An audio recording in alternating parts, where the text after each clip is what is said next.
No vuelvas a acercarte a ella, maldito.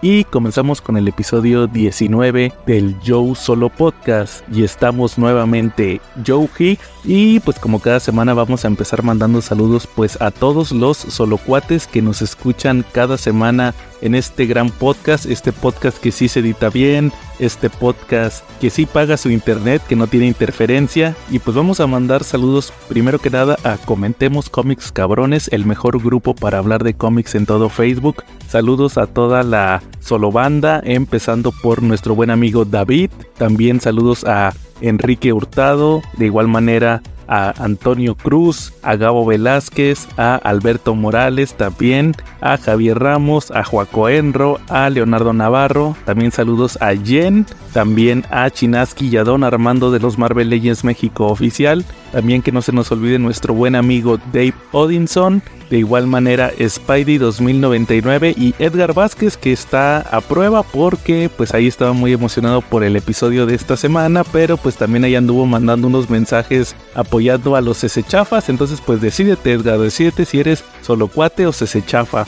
También a nuestro escucha, que de hecho está igualito que Edgar Vázquez, a Daniel García, que igual también creo que él ya tenía como más de 6 meses, yo creo que en todo este año no nos había mandado solicitud de saludos y nos pone, me envían saludos, aquí nada más soy yo, así que pues ponte vivo, chavo, porque no, aquí en el Solo Podcast es solamente Joe solo. Y también aprovechando en estos saludos vamos a mandarle saludos a 3 personas que se reincorporan al camino del bien, dejan de estar en esa secta satánica llamada los Cesechafas y llegan al camino de la bondad, al camino de la rectitud con el Solo Podcast. Ahora son solocuates orgullosamente, y estoy hablando nada menos que de nuestro buen amigo Edsel, que se reincorpora a los solocuates después de haber ido al otro podcast. De hecho creo que ahí sigue, pero lo que no saben es que está infiltrado, es un infiltrado del Solo Podcast. También a nuestro buen amigo Jafet, que gran fanático del Solo Podcast, también pidió sus saludos. Y como no, también no podía faltar nuestro buen amigo Diego. Saludos también a Diego, grande Diego. Y vamos a aprovechar para, creo que una de las costumbres que se nos había estado pasando era también avisarles en qué plataformas pueden escuchar el Solo Podcast. Recuerden que lo subimos primero a YouTube, también se sube en descarga directa a Mediafire, por si les gusta a ustedes descargarlo en su equipo o en su celular y no tener que estar dependiendo de plataformas digitales. Pueden checar también el Solo Podcast en descarga directa. De igual manera se sube a iVoox, a Spotify, que de hecho es la plataforma donde se sube primero. También Apple Podcast, o sea iTunes, también ahí está disponible. Amazon Music, también ahí lo pueden escuchar con su Alexa. También se sube a... bueno, ahorita ya desapareció Google Podcast, así que se sube a YouTube Music. Y pues ahorita tenemos la novedad de que cuando subo el episodio ahora de el Solo Podcast a Spotify, que es la plataforma principal, se sube un video, pero inmediatamente se manda a YouTube en un formato de solo audio. Entonces ya pueden escuchar también en YouTube el episodio casi inmediato, y ya más tarde, casi siempre es en la noche, se sube en formato de video por si quieren ver las imágenes de las portadas y de los temas que platico aquí en el Solo Podcast. También en Cochino Español, vamos a pasar a la sección de Cochino Español porque creo que hay mucho que platicar de cómics. Hubo filtraciones hace unas semanas, de hecho fue después de que grabé el último episodio. Desconozco si se mencionó en el otro podcast, pero de igual manera yo lo voy a mencionar porque pues acá es más interesante hablar de las filtraciones. Por ejemplo, la primera que me llamó la atención fue que se anunció nada menos que se van a publicar los omnibuses, o por lo menos ya se anunció el primero de la etapa de Ed Brubaker con Capitán América, que pues a mí sí me llama muchísimo la atención. He mencionado muchas veces que soy fanático de la historia del Soldado del Invierno, y pues también aquí ya vamos a tener la oportunidad de ver todo lo que vino después, que hubo partes que no se publicaron en México. Fue esta etapa donde creo que Capitán América no era tan popular y que se publicó en grapas por parte de Televisa. Entonces ya vamos a poder ver todo lo que ocurrió después de la muerte del Capitán América, donde Bucky toma el manto del el legítimo sucesor del Capitán América. Saludos a Edsel. Entonces ahí toda esta etapa realmente creo que vale mucho la pena. Vamos a estarlo viendo en este Omnibus. Y otro que también se esperaba mucho, se mencionaba que se podría publicar en México y era obvio que lo iban a hacer, es que van a publicar en un TPB el Ultimate Spider-Man de Jonathan Hickman, que ha estado pegando muchísimo en Estados Unidos, el lanzamiento de este nuevo universo Ultimate. Y pues sí, lo va a traer Panini. Aquí menciona que va a ser un TPB con un precio de 179 pesos, muy bien. Hay otras novedades de Spider-Man que también me llaman la atención, como por ejemplo que mencionan el tomo de Spider-Man de Regreso a Casa, que ese lo trajo, recordarán, la colección Salvat. También fue la primera historia de cuando Televisa trajo lo de Straczynski en hardcovers. A mí me gustaría, ojalá y si se haga, que Panini retomara la publicación de los tomos de el Spider-Man de Straczynski. Aquí tuvimos solamente 4, que creo que ni siquiera era el primer omnibus o el primero y la mitad del otro. Entonces yo creo que es una etapa que también se disfrutaría mucho verla publicada en México de principio a fin. Hay muchos fans de esa etapa, independientemente de que ahí andaba Romita Jr. y se atravesaron también los hechos de Civil War, que pues ahí crea relaciones de amor y odio con esta etapa de Straczynski que fue muy conocida. También otro material de Spider-Man es que van a publicar, al parecer, la etapa de Dan Slott. Van a publicar The Gauntlet.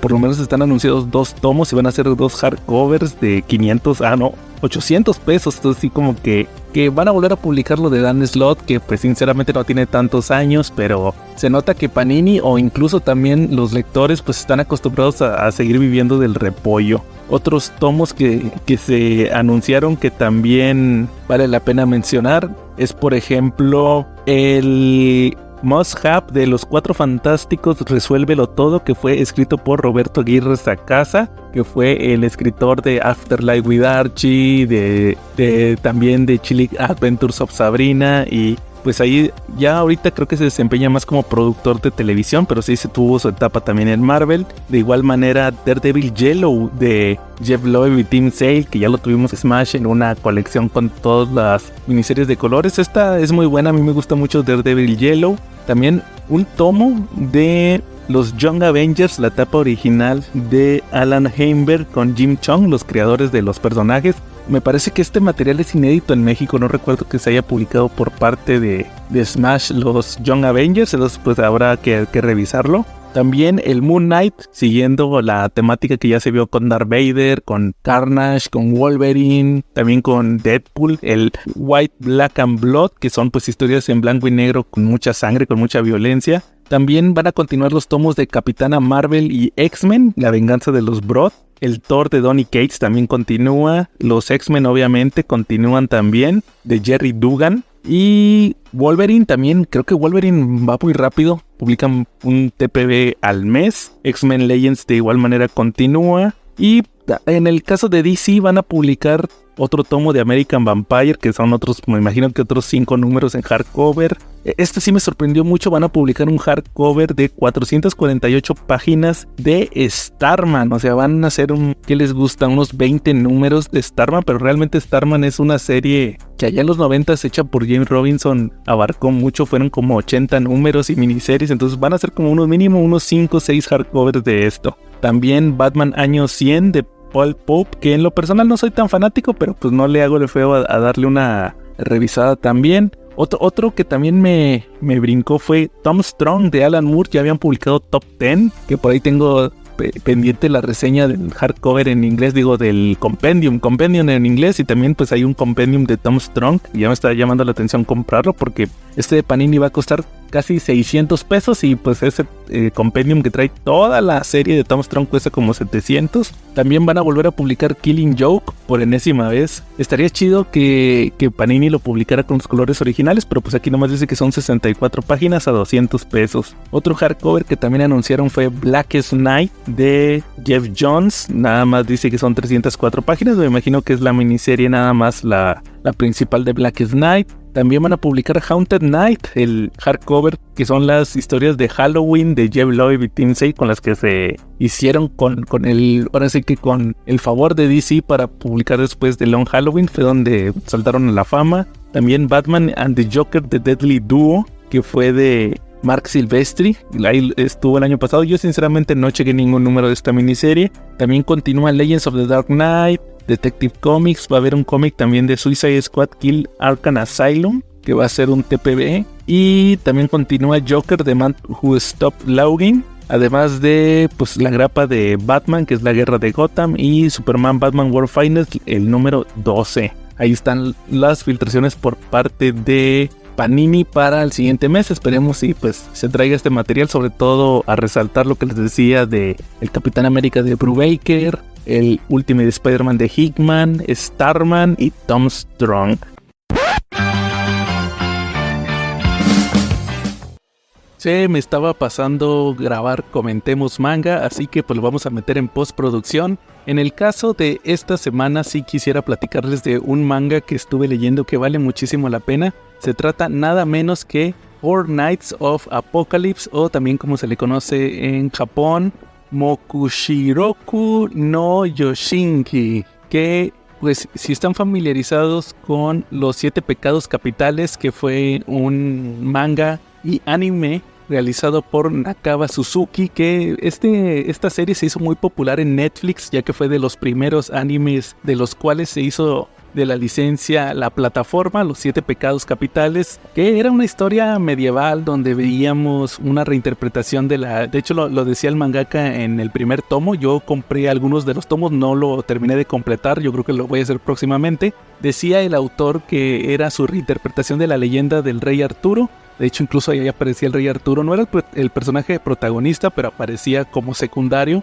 Pero fue un manga que tuvo mucha popularidad. Terminó ya hace un par de años. Terminó, me parece que por ahí del 2020. Y pues también la serie de anime también ya terminó. Pero pues a su autor, les digo, a Nakaba Suzuki, se le ocurrió sacar una secuela, a la cual él llamó los 4 jinetes del apocalipsis, los 4 caballeros del apocalipsis también. Y esta serie pues era una continuación. No son los mismos personajes, son, podría decirse, los herederos de los 7 pecados capitales. Y aquí pues íbamos a ver ya más involucrado al rey Arturo, ya que en el manga y anime de los 7 pecados capitales este personaje al final tomó mucha relevancia. Aquí la historia pasa 16 años después del final de los 7 pecados capitales. Aquí el protagonista es un chavito que se llama Percival. Y sí, por los nombres que les voy a estar mencionando, toma mucha relevancia la historia del rey Arturo, de los caballeros de la mesa redonda y todo eso. Entonces este Percival es un chavito enanito muy parecido al protagonista de los pecados capitales, que era Meliodas. Pero aquí este chavito vive con su abuelo. De repente es atacado por un caballero sagrado, que son como una especie de guerreros que existen en este universo. Termina muriendo su abuelo y este chavito quiere vengarlo. Entonces él se va en una búsqueda para poder vengar a su abuelo, y poco a poco va conociendo a otros personajes que lo van a estar acompañando. Pero lo curioso es que desde el principio se le identifica como uno de los 4 caballeros del apocalipsis, que están, supuestamente hay una profecía donde dicen que ellos van a terminar con el mundo. Entonces aquí Percival va a tratar de... Él es muy inocente, él está enfocado en encontrar al asesino de su abuelo, y pues va a estar viviendo aventuras donde se va a involucrar con los otros personajes. Muchos de estos personajes aparecieron en los pecados capitales y van a estarlo ayudando. Muchos ya saben quién es o a qué está destinado. Todavía, por lo menos en lo que va publicado aquí en México, que son 6, 7 tomos, todavía está pues en mucho misterio la famosa profecía de los caballeros del apocalipsis. Todo el contexto de cómo surgió esta profecía todavía no se ha revelado. Incluso todavía, por lo menos en el manga que se ha publicado en México, todavía no aparecen todos los caballeros. Ya apareció uno que otro, pero pues poco a poco se va a ir revelando el misterio de estos personajes. A mí en lo personal, que sí fui fan del anime original, del manga y anime original, no me desagrada. Muchas veces pasan situaciones donde el autor quiere explotar más su franquicia, quiere sacar secuelas, como pasó con este Naruto, que sacaron una secuela que se llamó Boruto y a mucha gente no le gustó. Luego dicen que como que nerfean a los personajes para darle push a otros que no lo merecen, o malbaratan a muchos personajes que quedaron muy altos en el anime o manga original. Aquí en los 4 caballeros del apocalipsis creo que está bien, por lo menos en lo que va de historia. se ha respetado mucho el material original. Me gusta mucho que estos personajes de los 7 pecados capitales quedan como los legendarios caballeros, porque sí fueron, pues ahora sí que le sufrieron mucho en el manga original, y me gusta que estos personajes con los que me encariñé mucho les haya ido bien, por lo menos en lo que va de la historia. Y les digo, van 7 tomos publicados, yo lo voy a seguir comprando, sí me está llamando la atención. Creo que empieza un poquito flojo, como cualquier manga que es una secuela, porque traes las expectativas muy altas, crees que va a ser una continuación pues inmediata, y no, los primeros 4, yo diría 4 tomos, pues estamos conociendo al nuevo protagonista, tiene aventuritas así de bajo nivel, y poco a poco se van revelando misterios referentes a la trama principal, va escalando todo el asunto y así va, pues va avanzando más la historia. Ya en el tomo que va publicado en México, ya ahora sí ya se empiezan a revelar los misterios, pero esperemos si se mantenga también este manga, que de hecho ya tuvo una adaptación en anime, creo que salió una temporada y ya se anunció que próximamente saldrá la segunda. Entonces pues no pierdan de vista los 4 caballeros del apocalipsis si fueron fans de los 7 pecados capitales, y si no vieron este anime original, chéquenlo, está en Netflix y creo que vale mucho la pena, independientemente de que en su momento se le criticó mucho por la animación. Creo que se malbarató mucho la animación, pero pues la historia estaba chida, chéquenla. Después de esto vamos a pasar a cómics también en Cochino Español. Ahora sí revisé muchos cómics y pues nos vamos a enfocar en esto, porque en el tema principal pues ya saben que vamos a hablar de películas, así que pues es la hora de los cómics. Primero que nada les quiero platicar que gracias a nuestro reincorporado Edsel me recomendó leer el Capitán América, que se está publicando ahorita en México, el de la Guerra Fría, que de hecho el primer tomo es el de Centinela de la Libertad, que es esta serie que estuvo saliendo en Estados Unidos a la par. Era una de Capitán América de Steve Rogers y la otra era de Sam Wilson. Obviamente pues no le iba a hacer mucho caso a la de Sam Wilson, no es un personaje que a mí en lo personal, no es un personaje que a mí me llame mucho la atención, pero les puedo decir que por lo menos este primer tomo, el primer TPB que trae los primeros 6 números, que tiene el nombre de Revolución, sí me gustó, creo que valió mucho la pena la historia. Aquí lo que nos van a estar presentando es que Steve Rogers se entera que su escudo no es tal cual lo que él pensaba que era una representación de la bandera de Estados Unidos tal cual en un disco, sino que se trataba más de la representación de una especie de sociedad secreta que está gobernando al mundo desde la Primera Guerra Mundial. Ellos diseñaron su símbolo, más bien es el escudo del Capitán América, luego lo copiaron para él, como que son fuerzas políticas también de industria, artísticos, que decidieron que no querían que el mundo se destruyera, sino que ellos lo iban a controlar. Se hacen llamar el círculo externo, y pues resulta que ahí ellos arman una conspiración donde crean al Capitán América para ser como su especie de soldado. De hecho, uno de estos miembros de este círculo externo es una persona de Wakanda, que menciona, pues allá en Wakanda nosotros tenemos a Black Panther, entonces pues cómo ven si hacemos nuestro propio avatar, y pues ahí se creó al Capitán América. Pero pues Steve Rogers, también por ahí anda Peggy Carter, todos, incluso Bucky, no saben que están siendo manipulados. Steve se da cuenta así pues ahora sí que de sorpresa, porque estaba ahí jugando con la radio y tiene su equipo de gente que sabe descifrar mensajes en la radio. Y pues resulta ahí que se revela todo esto que les platico. Ya después se da cuenta de esta sociedad que ha estado manipulando a todo el mundo, y pues él se va a dedicar a detenerlos. Pero pues ahí va a haber un giro en este primer arco con Bucky, porque Bucky también, él no toma tan bien este tema de que haya sido manipulado, entonces él también va a estar ahí metido. De hecho, aquí en esta serie el escritor es Jackson Lansing y Colin Kelly, con el arte de Carmen Carnero, que sinceramente ninguno de estos 3 los conocía. Me parece que hacen un buen trabajo en esta historia de Capitán América.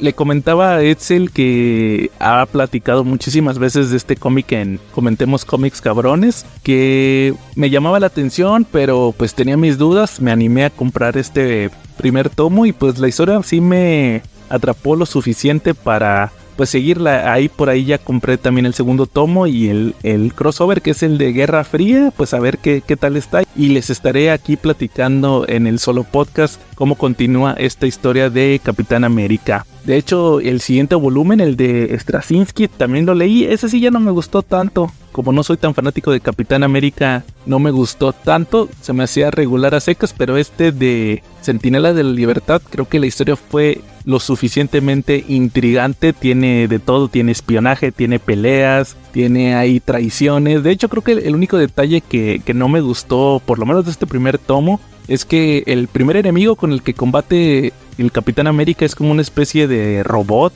que así nada más tiene forma de que puede cambiar, no está muy así muy definido. Otro cómic también del que les quiero platicar, que también está en cochino español y que sinceramente les puedo decir que me sorprendió mucho que yo terminara leyendo esto, es nada menos que el primer tomo de Deadpool de Gerry Duggan, que ahorita lo está publicando también Panini en unos tomos recopilatorios. Van a ser 4, que son la etapa, les menciono, de Gerry Duggan y de Brian Posey. Yo recuerdo estos cómics muy vagamente cuando los publicó Smash en grapa. Fue la época donde pegó mucho Deadpool por el tema de la película. La gente supuestamente pedía Deadpool, ya Televisa los complació sacando las grapas y pues terminaron siendo un título que estuvo ya mucho tiempo publicándose. Aquí Panini, les digo, lo decide sacar en tomos recopilatorios. Les voy a decir, yo me animé a comprar este tomo principalmente porque estaba escuchando un podcast español de películas, nada que ver, nada más que ahorita tuvieron un especial de Deadpool por el tema de la película de Deadpool y Wolverine. Y pues ahí se pusieron a platicar poquito de los cómics de Deadpool, o más bien de Masacre, como se le conoce allá en España. Y pues mencionaron ahí de la etapa de Gerry Duggan y que el coescritor era Brian Posey. Y yo no sabía quién era hasta que me enteré ahí que se trata de Herb, el geólogo que aparece en The Big Bang Theory. Recordarán que tienen este personaje secundario que es un geólogo que le hacen mucho bullying, que es uno así gordo, grandote, barbón, que está como así como medio lelo, pero sí cuando aparece hace mucha gracia. Entonces él es Brian Posey, además de que es músico, escritor de comedia y todo esto, pues se aventó los cómics y creo que él fue muy importante para el éxito de este cómic. No le quito mérito a Gerry Duggan, que también, no les voy a echar mentiras, también compré el cómic de Deadpool porque Gerry Duggan me está encantando en X-Men, todo lo que hizo después de Hickman. Entonces dije, pues creo que no está de más darle un vistazo a Deadpool. Creo que el único cómic que tengo de Deadpool es este tomo que salió hace muchos años de Deadpool Classics, donde venía la primera aparición, las primeras 2 miniseries y el primer número creo que era Joe Kelly, que fue el que ya metió los aspectos más conocidos del personaje. Entonces fuera de eso no tenía ningún cómic de Deadpool y ahora pues sí me gustó mucho este primer tomo. La historia en sí se trata de que a Deadpool lo contrata S.H.I.E.L.D. porque resulta que hay un hechicero que también era de S.H.I.E.L.D. que anda ahí con una falda escocesa que termina reviviendo a los presidentes de Estados Unidos. A todos los presidentes muertos los revive como zombies. Estos arman un plan para destruir Estados Unidos y pues no, los superhéroes normales no pueden combatir porque pues se ve mal. De hecho el Capitán América peleó contra uno y sí se quemó mucho con la prensa. Entonces en S.H.I.E.L.D. deciden contratar a Deadpool. Deadpool ahí va a estar peleando contra los presidentes. Aparecen ahí Lincoln, de hecho termina peleando en artes marciales mixtas contra Deadpool y otros, también Ronald Reagan, que se le hizo lo de el programa Star Wars, el programa espacial. También otros presidentes, hacen mucha burla de los presidentes que nadie conoce, que nadie se acuerda de esos de Estados Unidos. Y pues va a ser prácticamente ahí la misión de Deadpool. Se va a topar con varios personajes, como por ejemplo con el fantasma de Benjamin Franklin, con el Doctor Strange, que de hecho ahí hay una referencia bien oscura de que al parecer en un cómic, ya lo estuve investigando, Doctor Strange y Clea viajaron en el tiempo y Clea se terminó acostando con Benjamin Franklin. Ahí se lo recrimina el Doctor Strange al fantasma. Entonces, pero fuera de eso, se me hizo un cómic muy divertido, muy original. Les digo, no soy muy fanático de Deadpool, pero por lo menos se me hizo muy chistoso. No sé qué tal estén otros cómics del personaje, pero por el humor que maneja Gerry Duggan y Brian Posey, creo que vale mucho la pena. Además de que por lo menos en estos primeros números, las portadas son nada menos menos que de Jeff Darrow, y el arte es de Tony Moore, el dibujante de Walking Dead. Entonces sí, realmente están muy buenos estos primeros números de Deadpool, sí se los recomiendo mucho. Y ahora pasando a recomendaciones en inglés, hay un tema que sí me gustaría platicar con ustedes, que hace unas semanas salió por fin el regreso nada menos que de EC Comics, Entertainment Comics, este famosísimo sello de historias de terror que estuvo allá por finales de los 40 y principios de los 50. Eran historias muy buenas de terror que marcaron la historia del cómic. De hecho, tuvimos un episodio de esos cómics hace unos años en el CC Podcast. Y pues ahí por ahí de febrero se anunció que supuestamente Onipress, este editorial, iba a traer de regreso a EC Comics. Yo les puedo decir que no me emocionaba mucho esto, principalmente porque vi que iban a estar involucrados Jason Aaron y Brian Azzarello. Bueno, Brian Azzarello no me molestó tanto, más Jason Aaron. Creo que es un escritor que no me termina de cuajar. Me gustó mucho su Thor, pero fuera de eso creo que ningún otro cómic me ha gustado mucho. De hecho, ahorita está en Superman y para nada lo leo, Superman de Jason Aaron. Pero en el caso de EC Comics, al final sí me terminaron de convencer de comprar los números. O sea, me ganó el fanatismo a la editorial. Se lanzaron 2 títulos, no se quisieron ir por el camino fácil de traer nuevamente Tales from the Crypt, sino que lanzaron 2 títulos nuevos. Uno se llama Epitaph of the Abyss y el otro se llama Cruel Universe. El primero, el de Epitaph, pues son las historias de terror.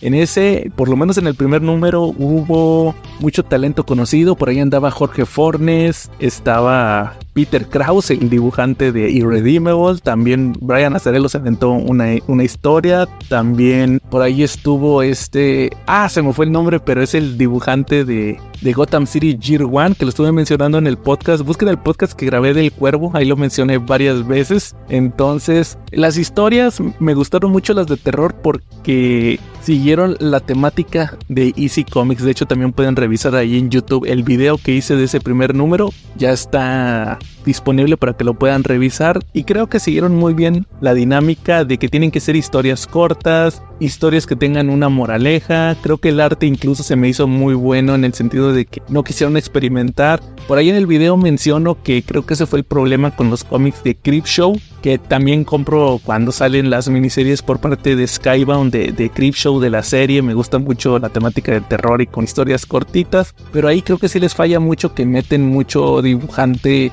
y escritor moderno que quieren hacer cosas de manga con terror y así como que cosas modernas, y como que esas no cuajan tan bien. Y en cambio aquí con los de EC Comics, como que la línea editorial sí es, pues puedes hacer cosas modernas, pero como que tienes que seguir por lo menos un estándar, algo así, no tan, pues que no se vea tan mangoso o tan infantiloide, sino de que sí se vea más o menos pues normalón. Entonces sí me gustó mucho el cómic de terror ese de Epitaph of the Abyss. Y esta semana salió también el Cruel Universe, que este es el título de ciencia ficción. Tuvo también 4 historias que me gustaron mucho, también siguiendo la misma temática de otros títulos que había en la clásica EC Comics, como Weird Science. Aquí en Cruel Universe tuvimos historias de todo, gente del espacio, la clásica que no podía faltar, la historia del bucle en el tiempo. Saludos, Calaca. También una historia de un personaje que buscaba la inmortalidad. Y así, ese tipo de historias. Aquí en este primer número de Cruel Universe, a diferencia del otro título que les mencioné de Epitaph, aquí como que los creativos no eran tan famosos. Aquí se fueron más por artistas nuevos, pero creo que la dinámica que tuvieron aquí sí funciona, ideas originales, porque es más tipo ciencia ficción. Lo sentí mucho, me recordó a Black Mirror. Creo que más que otra cosa fue la referencia actual que hay. Lamentablemente ya no es tan popular la Dimensión Desconocida. A lo de hoy es Black Mirror, que también es una serie que me gusta mucho, y sí se nota que estos artistas que se vieron involucrados en el primer número de Cruel Universe sí sabían moverle a la ciencia ficción. Entonces por ahí también está la recomendación de el universo de EC Comics, ahora publicado por Onipress. Estos 2 títulos de Epitaph from the Abyss y Cruel Universe.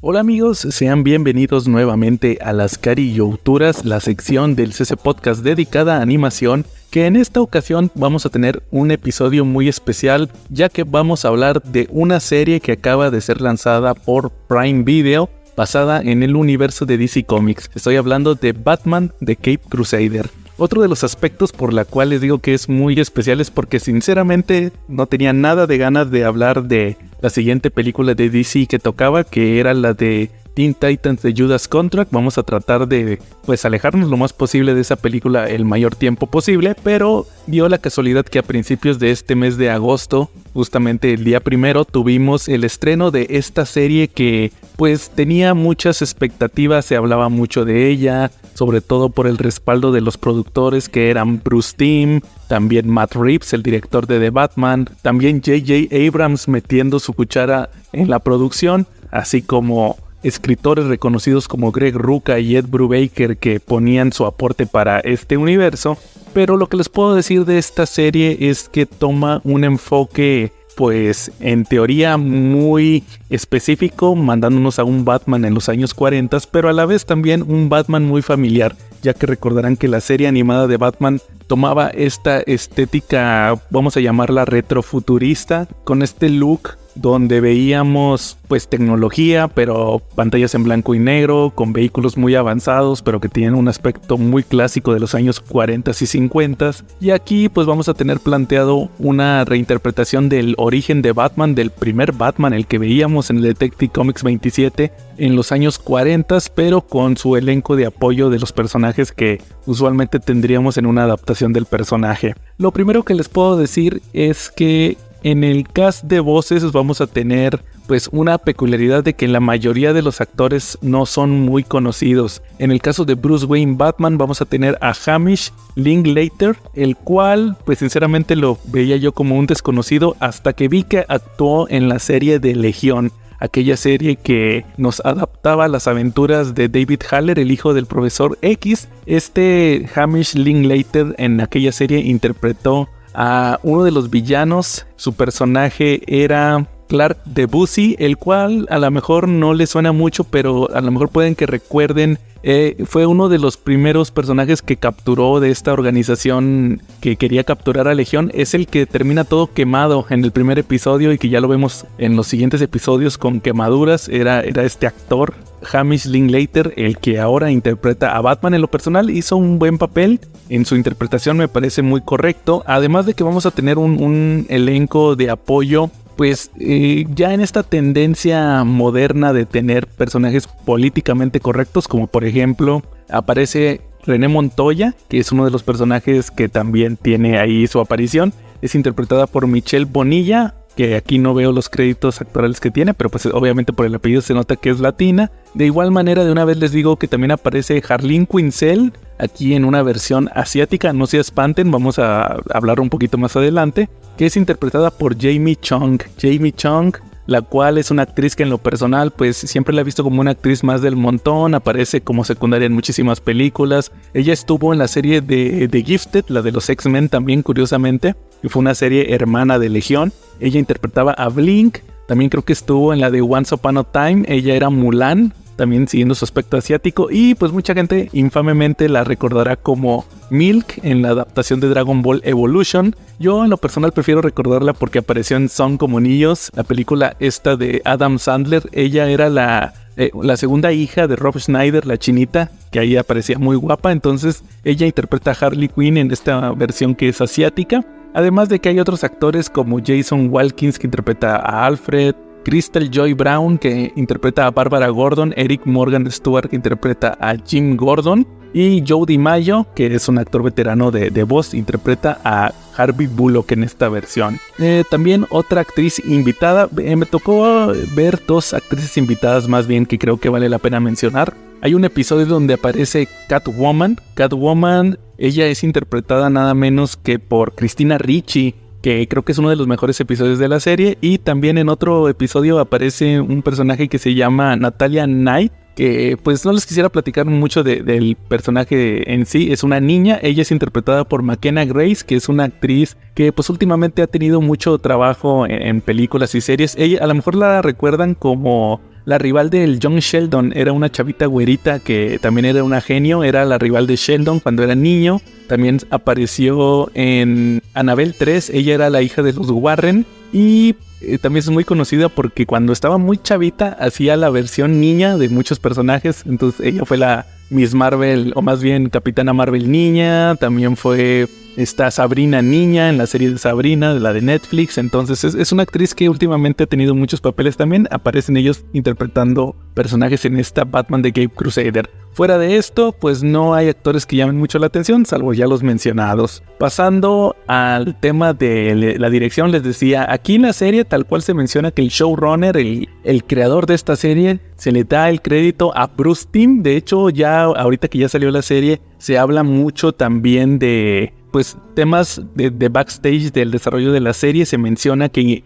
originalmente se le pidió a Bruce Timm que para el servicio Max, reviviera la serie animada de Batman, a lo cual él se negó, no quiso ya tocar ese universo, que pues fue una decisión respetable, acertada. Pero creo que queda esa espinita porque acabamos de pasar todo este tema de X-Men 97. Se revivió la serie animada de los X-Men y quedó muy bien. Entonces también recordarán que hace poquito tuvimos en la película de la Crisis en Tierras Infinitas el cameo del Batman y el Joker de la serie animada. Entonces pues nos va a quedar ahí la duda si hubiera sido un buen producto el revivir la serie animada de Batman, y más estando Bruce Timm involucrado. Malo que hubieran dejado ahí algún otro creativo que nada que ver con la serie. En el caso aquí de esta serie de Batman de Cape Crusader, Bruce Timm decide que sea una historia entre comillas original. Como les decía, plantea a Batman en los años 40. Tiene de respaldo a 2 escritores muy buenos que hacen varios episodios, además de que participan como productores, que es Greg Rucka y Ed Brubaker, que estuvieron muchísimos años en DC haciendo personajes como Catwoman.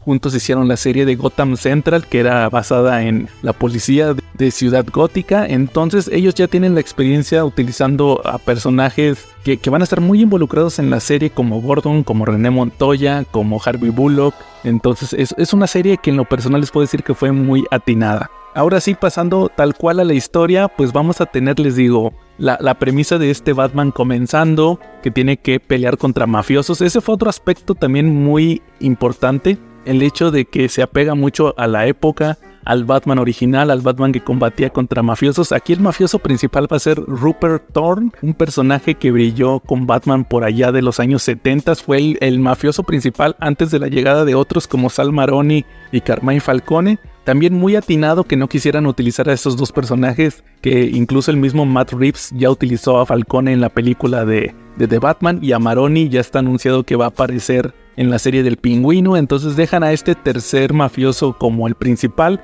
que de hecho también lo recordarán porque fue también el mafioso principal en la serie animada de Batman. Aquí es otra reinterpretación, es el mafioso principal que controla Ciudad Gótica, y vamos a tener aquí la intervención de los villanos, porque el primer villano que aparece y que fue muy controversial fue el Pingüino, o más bien la Pingüino, porque le hacen un cambio de sexo al personaje del Pingüino de Oswald Cobblepot. Ahora es Oswalda Cobblepot. Les puedo decir que no me molestó que le hicieran el cambio al Pingüino. Sí fue muy arriesgado, tomando en cuenta que pues va a ser un personaje que va a tomar protagonismo en los productos de Warner Brothers, pero creo que su intervención es correcta. Vemos cómo tiene choques con la mafia, tiene a sus hijos. Creo que yo en lo personal hubiera utilizado a otro personaje, que, como por ejemplo Carla Vitti, que es la hermana de Carmine Falcone, que apareció en el cómic de Batman de Long Halloween. Creo que hubiera sido utilizado de una manera similar, ya que también era mafiosa, tenía sus hijos igual que esta versión de la Pingüino, pero pues entiendo que quisieron utilizar un personaje más conocido.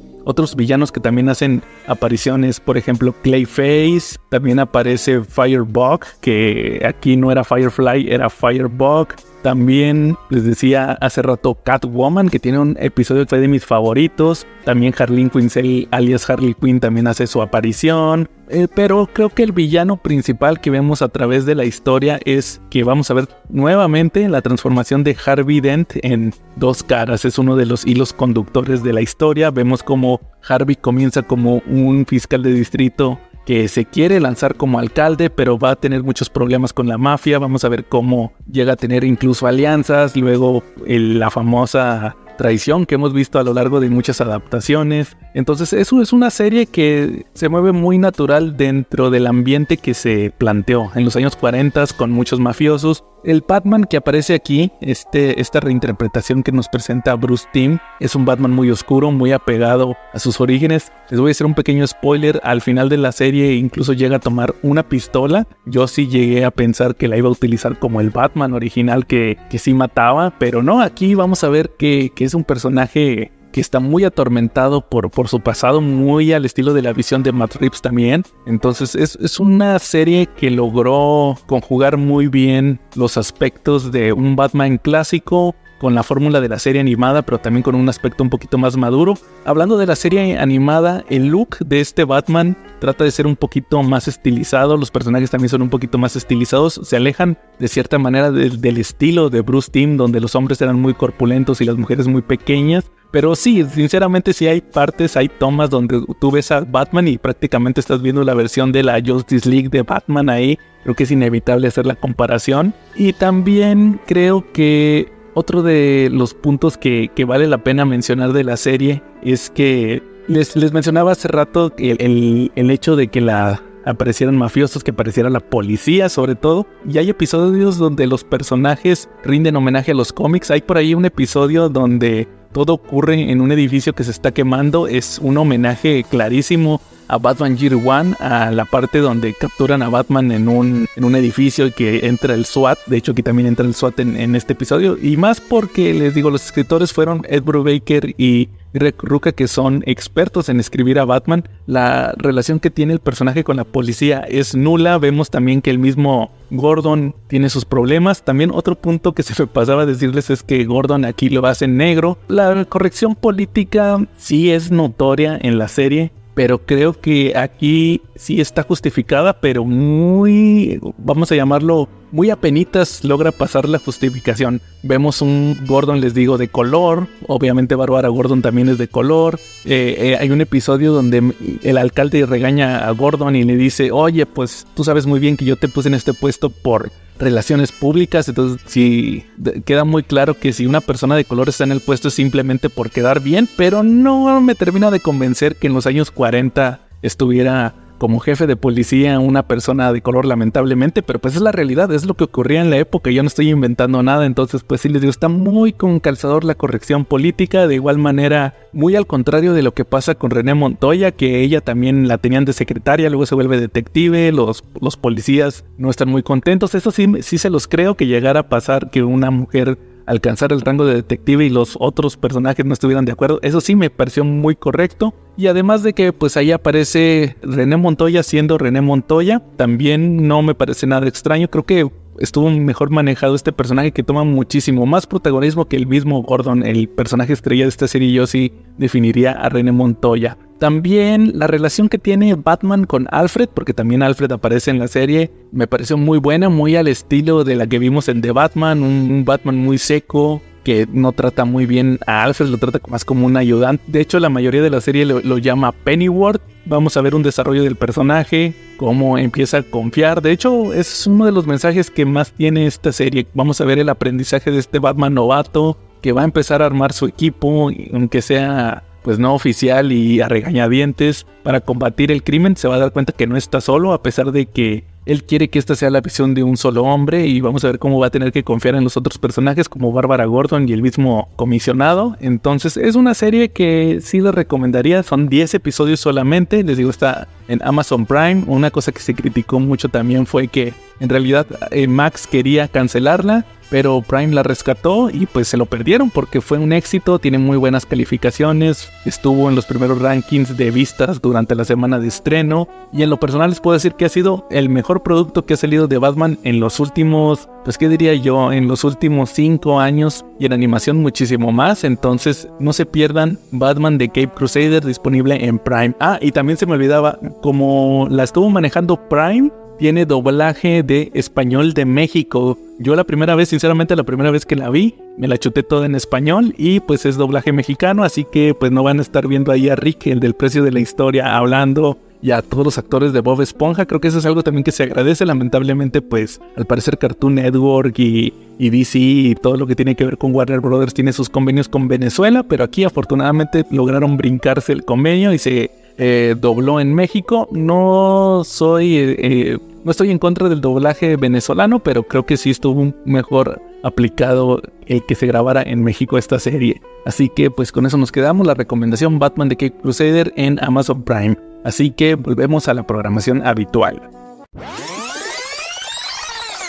Bueno amigos, ahora sí vamos a pasar al tema principal de este episodio. Para esta ocasión, en el tema principal decidí, obviamente aprovechando el próximo estreno, que para cuando ustedes estén escuchando esto faltan prácticamente días para que se estrene la nueva película de Alien Romulus, pues hablar de esta franquicia, la franquicia de Alien. Creo que allá por los primeros episodios del podcast, por ahí del 40 y tantos, tuvimos un episodio justamente de Aliens, pero en aquella ocasión mi intención era hablar, así como habíamos tenido un episodio de Depredador, hablar en un episodio de Alien, pero pues como que no se dio, como que mejor decidimos que fueran varias criaturas alienígenas. Creo que incluso Charlie llegó a mencionar a Alf, pero pues siempre quise hablar de esta franquicia en específico. Les he de confesar algo, la película de Alien, El octavo pasajero, la de 1979, pues no fue la primera película que yo vi de la franquicia y me tomó muchísimos años ver esta película. Yo creo que la vi por ahí del 2010, creo yo, sí, sorprendentemente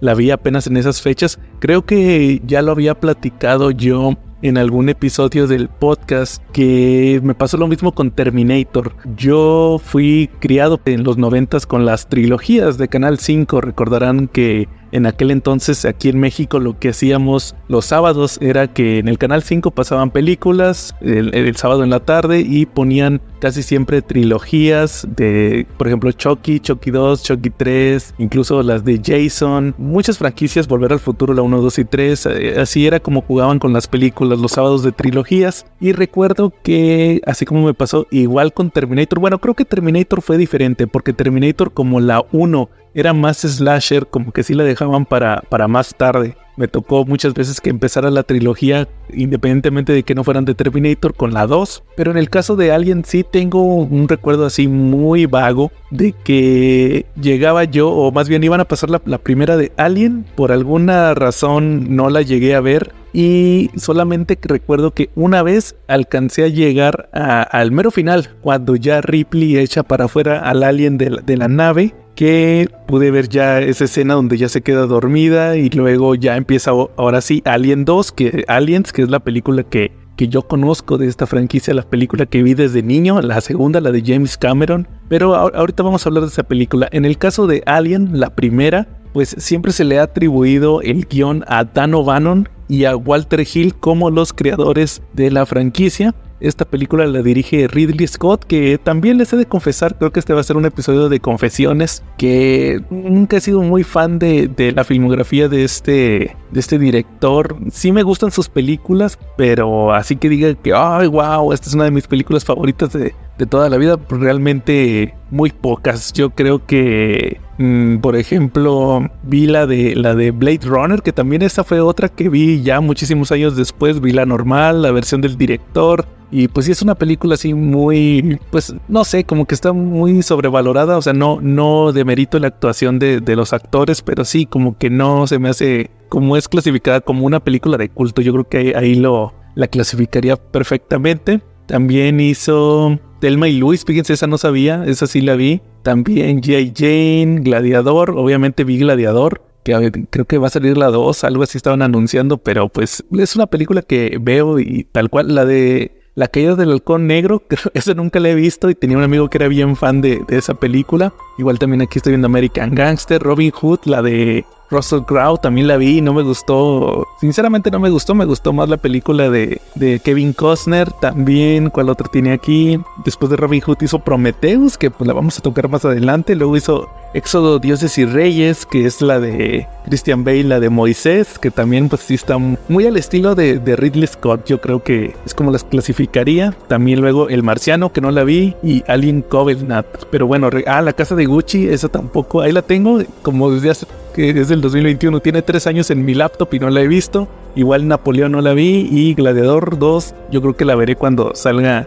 digital. Pero regresando a Alien, yo creo que Ridley Scott pues hizo historia al hacer esta película. Creo que se ha mencionado muchas veces y me ha tocado ver muchos videos y muchas entrevistas donde mencionan que pues Alien fue una película que marcó época con esta tensión de la nave. Yo creo que es el elemento principal, el hecho de este Pues podría decirse que esta fantasía de ciencia ficción más industrial con la nave, yo creo que es algo que me marca mucho el hecho de que la nave se ve vieja, la Nostromo, se ve usada, los tripulantes traen gorra. Creo que es algo muy diferente a lo que vimos en Star Wars, porque en Star Wars ustedes saben que es fantasía más que ciencia ficción y pues es muy diferente el estilo, y vemos cómo solamente pasaron 200 años y ya hay viajes espaciales y todo eso. Entonces yo creo que es un punto de vista muy diferente para la época de los viajes espaciales. Yo creo que salimos ahí de, como les decía ahorita con Star Wars, de esta fantasía de que sea más así como que más brillante y así como que más tipo los supersónicos, ¿no? Aquí hizo Ridley Scott una nave muy realista. Creo que es el gran acierto que hace en esta película. De igual manera, H.R. Giger, que es el que diseña el xenomorfo, también pues hizo una criatura icónica. Ustedes saben todo lo que ha aportado Giger. De hecho, creo que hace unos años hubo incluso aquí en México una exhibición del arte de Giger, y pues vemos todo este estilo que él manejaba tecnoorgánico, también con una temática muy sexual. Ya hasta años después me enteré que él también hizo esta película de Especies, que a mí me encanta esa película, ya sabrán por qué. Y pues sí, es muy al estilo de Giger todo esto, que de hecho también lo vamos a tocar más adelante a Giger.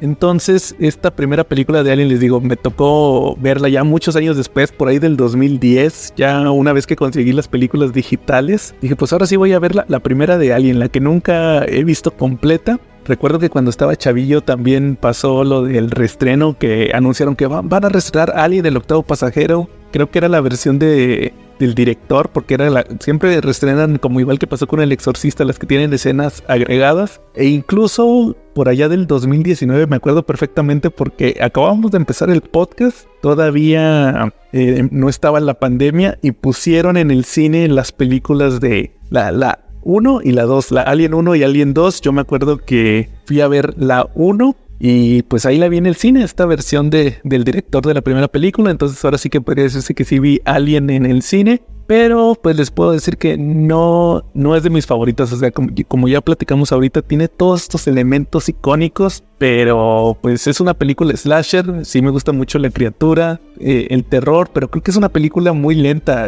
Creo que ahorita que le di una rechecada, sí fue uno de los puntos que pues ya no encaja tan bien, o a lo mejor es porque estamos acostumbrados a películas más rápidas, a la inmediatez, que por ejemplo para que bajen, es más, creo que para que salga la criatura tiene que pasar 1 hora, y todo lo de que se despiertan ahí en la nave y ven qué hacen y luego que se van a bajar. El tema de la nave espacial, esa sí se me hace muy chida, la nave de donde estaban los huevos de xenomorfo, toda esta, y luego más la historia que platica Ridley Scott de cómo grabaron todo eso. Creo que metieron a sus hijos en unos trajes miniatura para que la proporción fuera un poquito más grande.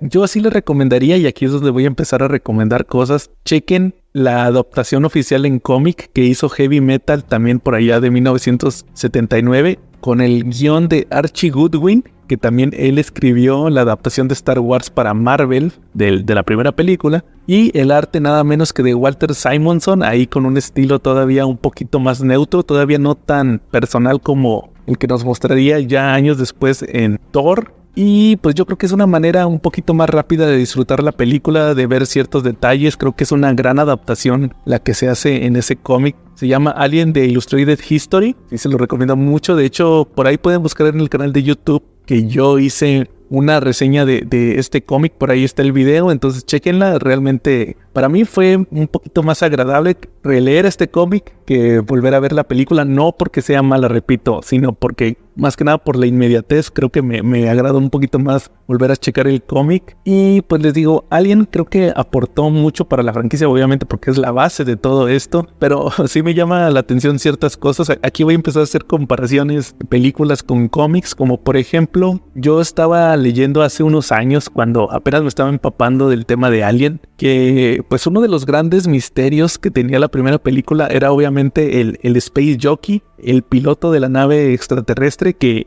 posteriormente ya se les conoció como los ingenieros, ya a partir de la estas películas de Prometheus, y pues siempre estaba el misterio de quiénes eran los Space Jockeys, que el casco, que si eran... Incluso me tocó leer en ciertos cómics, en los primeros cómics que se adaptaron de Alien, que los retrataban como una especie de hombres elefante. Eso sí siempre se me hizo bien curioso. Hay unas historias que ahorita las voy a platicar más adelante de los cómics de Alien que sacó Dark Horse ya cuando se hizo con la licencia en los 80s, que se les conoce como la serie original de Alien, que sacó como secuela de Alien 2 de Aliens, y ahí pasan ciertas situaciones que les voy a platicar ya más adelante cuando abordemos la película, donde incluso llegan a estar ahí alrededor de la Tierra estas naves espaciales y los tripulantes pues son los Space Jockeys. Incluso el gobierno de Estados Unidos tiene pues un contacto con uno de ellos y resulta que lo ponen como un hombre elefante que tiene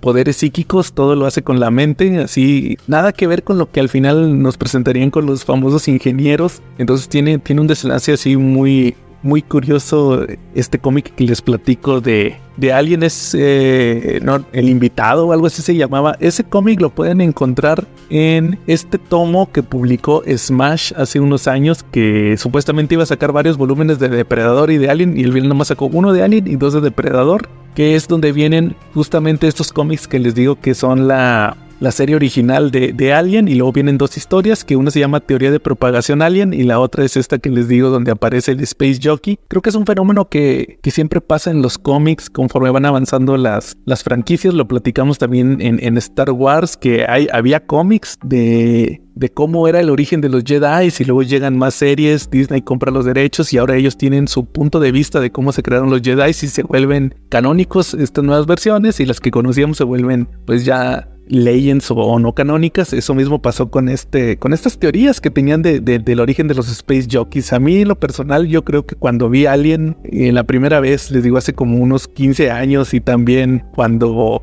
me volví fan de Alien, porque creo que el tema de los Space Jockeys se dejó muchísimo de lado hasta que lo retomó Ridley Scott en Prometheus. Entonces yo creo que Alien es una buena película, sobre todo si ustedes quieren conocer el origen de dónde viene todo esto. Y por cierto, tengo entendido que Romulus está muy relacionada con esta primera película. Además de que se han hecho homenajes, creo que fue el único elemento que yo no tuve oportunidad de revisar para el podcast, que fue el videojuego de Alien Isolation, que salió hace unos años, con unos 10 años salió este videojuego, que la protagonista es la hija de Ripley, que ella se queda en la Tierra. Entonces pasan los años y le ofrece, la corporación le ofrece respuestas de qué fue lo que pasó con Ripley, ¿verdad? Con Ellen Ripley, y ella se sube a una nave y van a investigar qué pasó con el Nostromo. Entonces ahí me ha tocado leer también que para este videojuego, me ha tocado ver los videos, la atmósfera es muy de la primera película,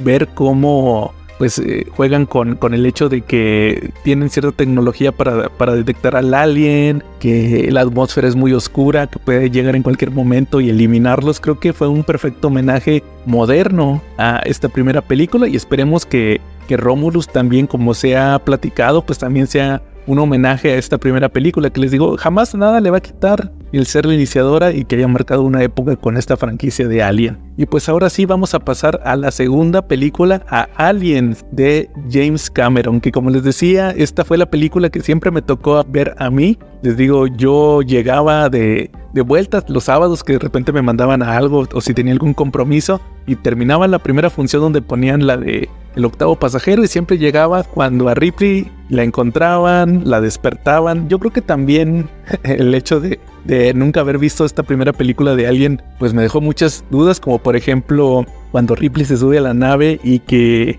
conoce a Bishop, ya cuando van a ir nuevamente a donde está la nave, al planetoide. El hecho de que dice que en su antigua nave había también un androide y que hay unos desperfectos, pues hasta que vi a Alien ya supe cómo estuvo la bronca de Ash, qué fue todo lo que ocurrió con Ash. Entonces Aliens para mí me marcó, yo creo que toda la dinámica que tiene la película, todo pues ambiente militar, cómo llegan los Colonial Marines ahí a la colonia, cómo empiezan a encontrar a las víctimas de los aliens, encuentran a Newt, Ripley se encariña mucho con ella, que también otro punto en contra de Aliens es el hecho de que en la versión normal no queda tan claro por qué Ripley se encariña con la niña. Es hasta la versión del director, o la versión extendida más bien, donde ponen estas escenas donde se explica que Ripley tenía una hija, que cuando ella llega a la Tierra, cuando es rescatada, su hija ya murió, ya pasaron 57 años. Entonces por ahí leía que Sigourney Weaver siempre se quejó de que quitaran esas escenas del corte original, porque yo creo que representa mucho de el carácter que tiene Ripley en esta película. Ella quiere una redención con el personaje de Newt, y pues todo lo que hace por ella en esta película creo que está de más. Vemos cómo regresa por ella después de que se la llevan los aliens, todo este enfrentamiento. Yo creo que uno de los grandes monstruos que yo vi de niño fue la reina alien, esa escena donde la encuentran abajo, y luego también cuando se suben a la nave que despedaza a Bishop y Ripley pelea con ella con la grúa. Por eso en las pistas del episodio puse una grúa. Y al final ver cómo toda esta gran aventura termina hasta ese momento con los personajes regresando a la Tierra después de haber vivido todo esto. Para mí siempre va a ser una escena icónica este enfrentamiento de Ripley contra la reina alien. Recuerdo muchos momentos que viví mientras veía estas escenas. Entonces para mí siempre va a ser la mejor, y lamentablemente también sigue con el efecto Depredador, con el efecto Terminator, que siempre la 1 y la 2 son las buenas. Ya las otras películas a veces no las quieren hacer canon o quieren olvidarse de ellas, porque siempre creo que James Cameron dejó la vara muy alta con su secuela, con Alien, que pues también se platica mucho el hecho de que si estaba planeada la reina alien desde la primera película, porque si ustedes ven la versión extendida de la primera, hay personajes como Dallas, que era el capitán de la Nostromo, que el alien lo tenía capturado así en esta savia que ellos generaban, como en estas telarañas. Entonces pues decían como que para qué los capturó, para comérselos después, o no sé, ¿verdad? Para qué hubiera querido el alien a esta gente siguiendo el concepto de una hormiga, ¿verdad? O de una abeja. Y fue hasta la segunda película cuando entra Stan Winston, el creador también del Terminator, y nos regala pues esta versión de la reina alien, este monstruo icónico de las películas. Y no sé ustedes, pero para mí siempre la icónica, independientemente de lo que hizo Alien de Ridley Scott, para mí mi favorita siempre va a ser la 2, la segunda película. También les platicaba de los cómics, que aquí se genera una controversia por el hecho de que está muy relacionado con el tema de Alien 3, con la tercera película, la de David Fincher, que ahorita también lo vamos a hablar un poquito más adelante. El hecho de que Dark Horse saca los cómics de Alien, y si ustedes ven las primeras ediciones van a ver que los protagonistas los protagonistas de estos cómics, los primeros son Newt y Hicks, que Hicks se queda con toda la cara así quemada por el ácido del xenomorfo.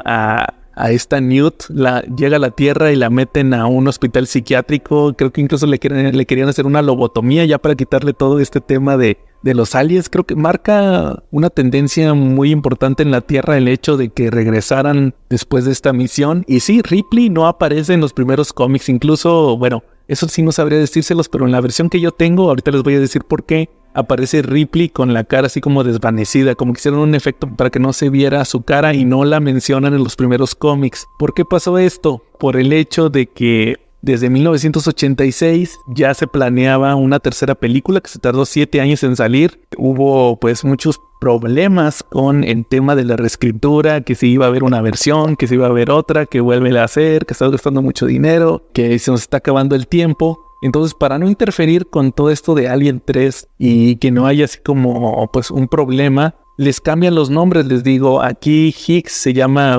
Wills, creo, no, Wicks o Wilkes, no recuerdo, y Newt se llama Billy. Tienen otros nombres. Los primeros cómics, o por lo menos los primeros 2 arcos, que vamos a estar viendo a estos personajes como protagonistas. En la primera serie, que es la que se llama Alien Brote, o por lo menos así se le conoció a este primer arco, vemos cómo regresan a la Tierra, ya tienen cierto tiempo. Hicks es como un apestado ahí de los Colonial Marines. Nadie se le quiere acercar porque pues aparte de que está feo, quedó Federico después de todo este tema que vivió. Piensan que puede estar contagiado de un xenomorfo, independientemente de cómo se pasa el parásito a un individuo. En el caso de Billy, que les digo que es Newt, ella está en un hospital psiquiátrico, ya no soporta todo lo que está viviendo, tiene unos años bien raros ahí en estos cómics, y ya de plano la van a lobotomizar. En una de estas visitas que tiene luego Hicks con ella, ya como que se da cuenta, la termina pues liberando, ahí se mete al asilo,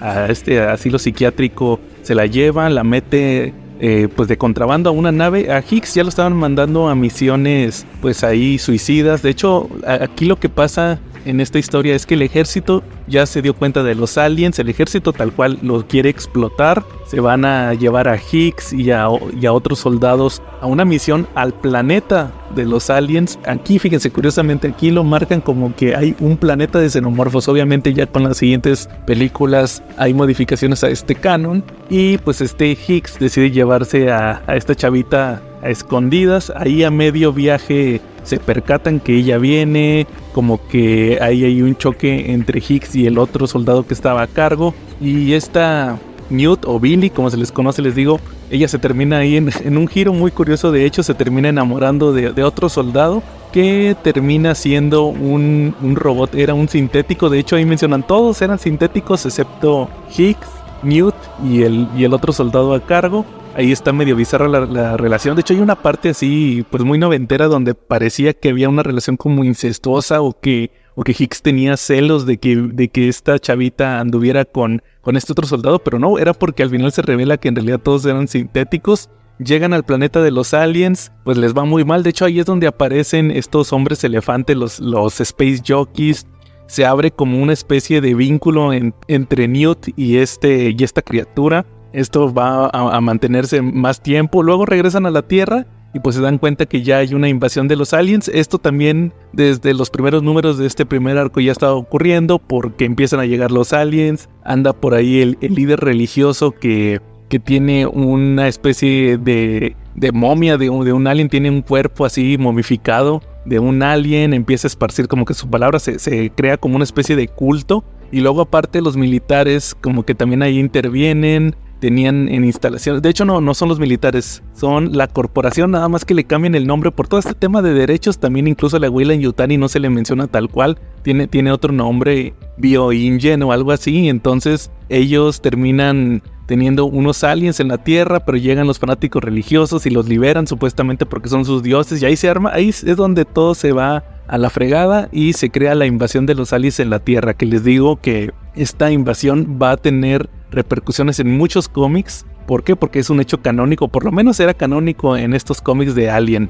Luego Hicks y Newt se van en una nave y ahí empieza el segundo arco, que es el de Nightmare Asylum, el de Asilo de Pesadilla, que también se me pasaba a mencionarles. Estos cómics los escribe este escritor que estuvo muchos años en Dark Horse, Mark Verheiden. El primero lo dibuja Mark Nelson, que tiene un estilo un poquito más clásico para estas historias, y es un poquito más tradicional, más al estilo de los 80s. Y el segundo cómic, el segundo arco, el del Asilo de Pesadilla, lo dibuja Dan Beaubase, que tiene un estilo más artístico, un poquito más como de pintura. Me recuerda mucho a Fraser Irving, un artista que a mí en lo personal no me gusta. Y en esta segunda historia lo que vamos a estar viendo es que pues ya se fueron Hicks y Newt en una nave, pero la nave ya estaba programada para llegar a otro planeta, que termina siendo otra base militar donde está un general que, muy al estilo de lo que vamos a ver más adelante en Alien 4, en Alien Resurrection, él quiere entrenar a los aliens. De hecho hay unas escenas prácticamente ahí calcadas donde tiene una reina alien y como que le quiere dar ahí órdenes de que controla a los zánganos, o si no, mira lo que les hago, y los quema y la reina sufre. Entonces como que ahí agarra la onda de que o lo obedezco o va a tratar mal a mis hijos. Y vemos como ahí Hicks y Newt son prisioneros de este general. También otra cosa muy bizarra que se me había pasado a decirles es que este soldado sintético del que estaba enamorada Newt, ahí en la miniserie anterior hay una parte donde lo parten a la mitad los aliens y ya nada más es un torso. Entonces ahí lo tiene esta Newt lo lleva a todas partes, lo tiene en la nave ahí, que nada más es un torso ahí tapado, y luego de repente se pone medio dramáticos porque ella le dice que lo ama, y no me veas así, no me veas que soy solamente un torso. Sí, está muy bizarro. Ya termina librándose de este general, porque obviamente iba a salir mal, igual que como pasó en Alien Resurrection, de que se le salen los aliens, y entonces ya por fin se liberan de este general, regresan a una estación espacial donde ya quedan los últimos vestigios de la humanidad, andan ahí viendo transmisiones de que la Tierra está completamente invadida por los aliens, y ahí es donde hace su regreso Ripley en la última página, ya tal cual, ya no está censurada como aparecía en las primeras miniseries. Son cómics que muy de su época, muy de los finales de los 80s, principios de los 90s, muy podría decir yo que pues es un producto como los que había en aquel entonces, una forma de poder continuar con la franquicia y seguir explotando y obteniendo material de estos personajes, y así lo hacían en estos cómics. Luego llega una nueva historia que se llama Female War, la guerra femenina, que este cómic, bueno, se me había olvidado mencionarles, tiene el arte nada menos que de Sam Kidd. Él llega a ponerle un estilo muy personal a esta tercera miniserie, y aquí, por lo menos en los cómics que yo tengo, ya vuelven a decirle Ripley, Hicks y Newt. ¿De qué se trata esta tercera miniserie? Ripley estuvo en el espacio todo este tiempo, se unió a unos mercenarios, estuvo investigando a los aliens, estuvo viendo cómo eliminarlos, y ella se percató de un hecho que nadie se había dado cuenta, que era que aparte de la reina alien existía una jerarquía todavía más alta, que era la emperatriz madre o la madre reina, que era pues la reina alien que daba a luz a las reinas, o sea, que ponía los huevos de las reinas. Entonces la idea de esta Ripley es que van a ir al planeta de los aliens, van a ir a secuestrar a una reina alien, una emperatriz, y se la van a llevar a la Tierra, y supuestamente ella tiene como un control donde puede manipular a todos los aliens. El hecho de que esté en la Tierra va a hacer que todos los aliens quieran llegar a protegerla, y cuando ya estén todos juntos le van a aventar una bomba nuclear, y ya con eso se va a librar la Tierra supuestamente de los aliens. Entonces vamos a estar viendo durante esta miniserie todo el procedimiento donde Hicks, ahora sí ya es Hicks, ya no le ponen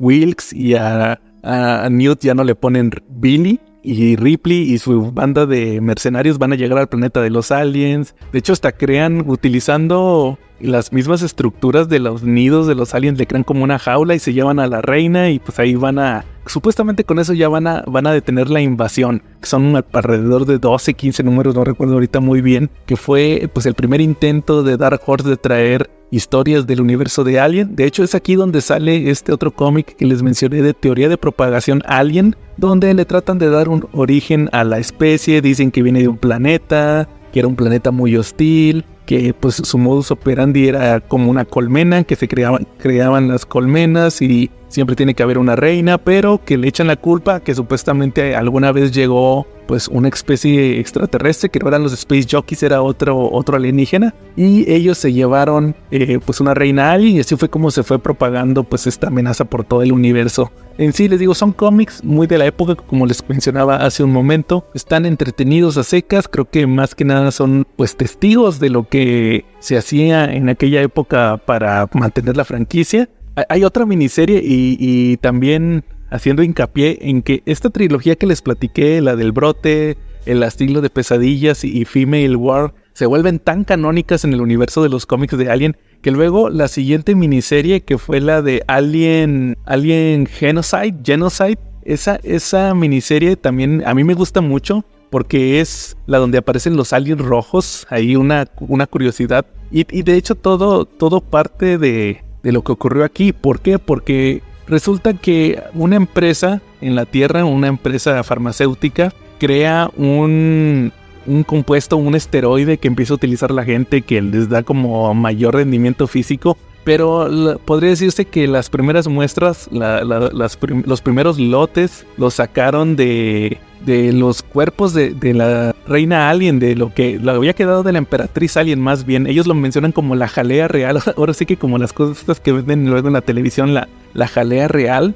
de la emperatriz, pero luego quisieron sintetizar el elemento y no funcionó, o más bien la versión artificial tiene efectos secundarios. Entonces pues la idea es que van a hacer una expedición al planeta original de los aliens para buscar jalea real de la reina emperatriz alien, para poder seguir con la fabricación de este esteroide que está arrasando en la Tierra. Incluso el farmacéutico, el dueño de la compañía, es el que organiza la expedición. Pero en el planeta de los aliens hay un problema, porque como Ripley se llevó a la emperatriz y les decía que tenía como una especie de control mental sobre los demás aliens, se crea como una especie de vacío de poder, que la misma genética de los aliens tenía como un respaldo, como una especie de plan de contingencia, donde otra reina pone dos huevos, pero también se pusieron 2 huevos porque no existía esta comunicación mental que tenían los aliens. Por error se ponen 2 huevos, sale una reina normal y una reina roja. Y pues cada una de ellas es protegida por una colmena de aliens. Cada una de ellas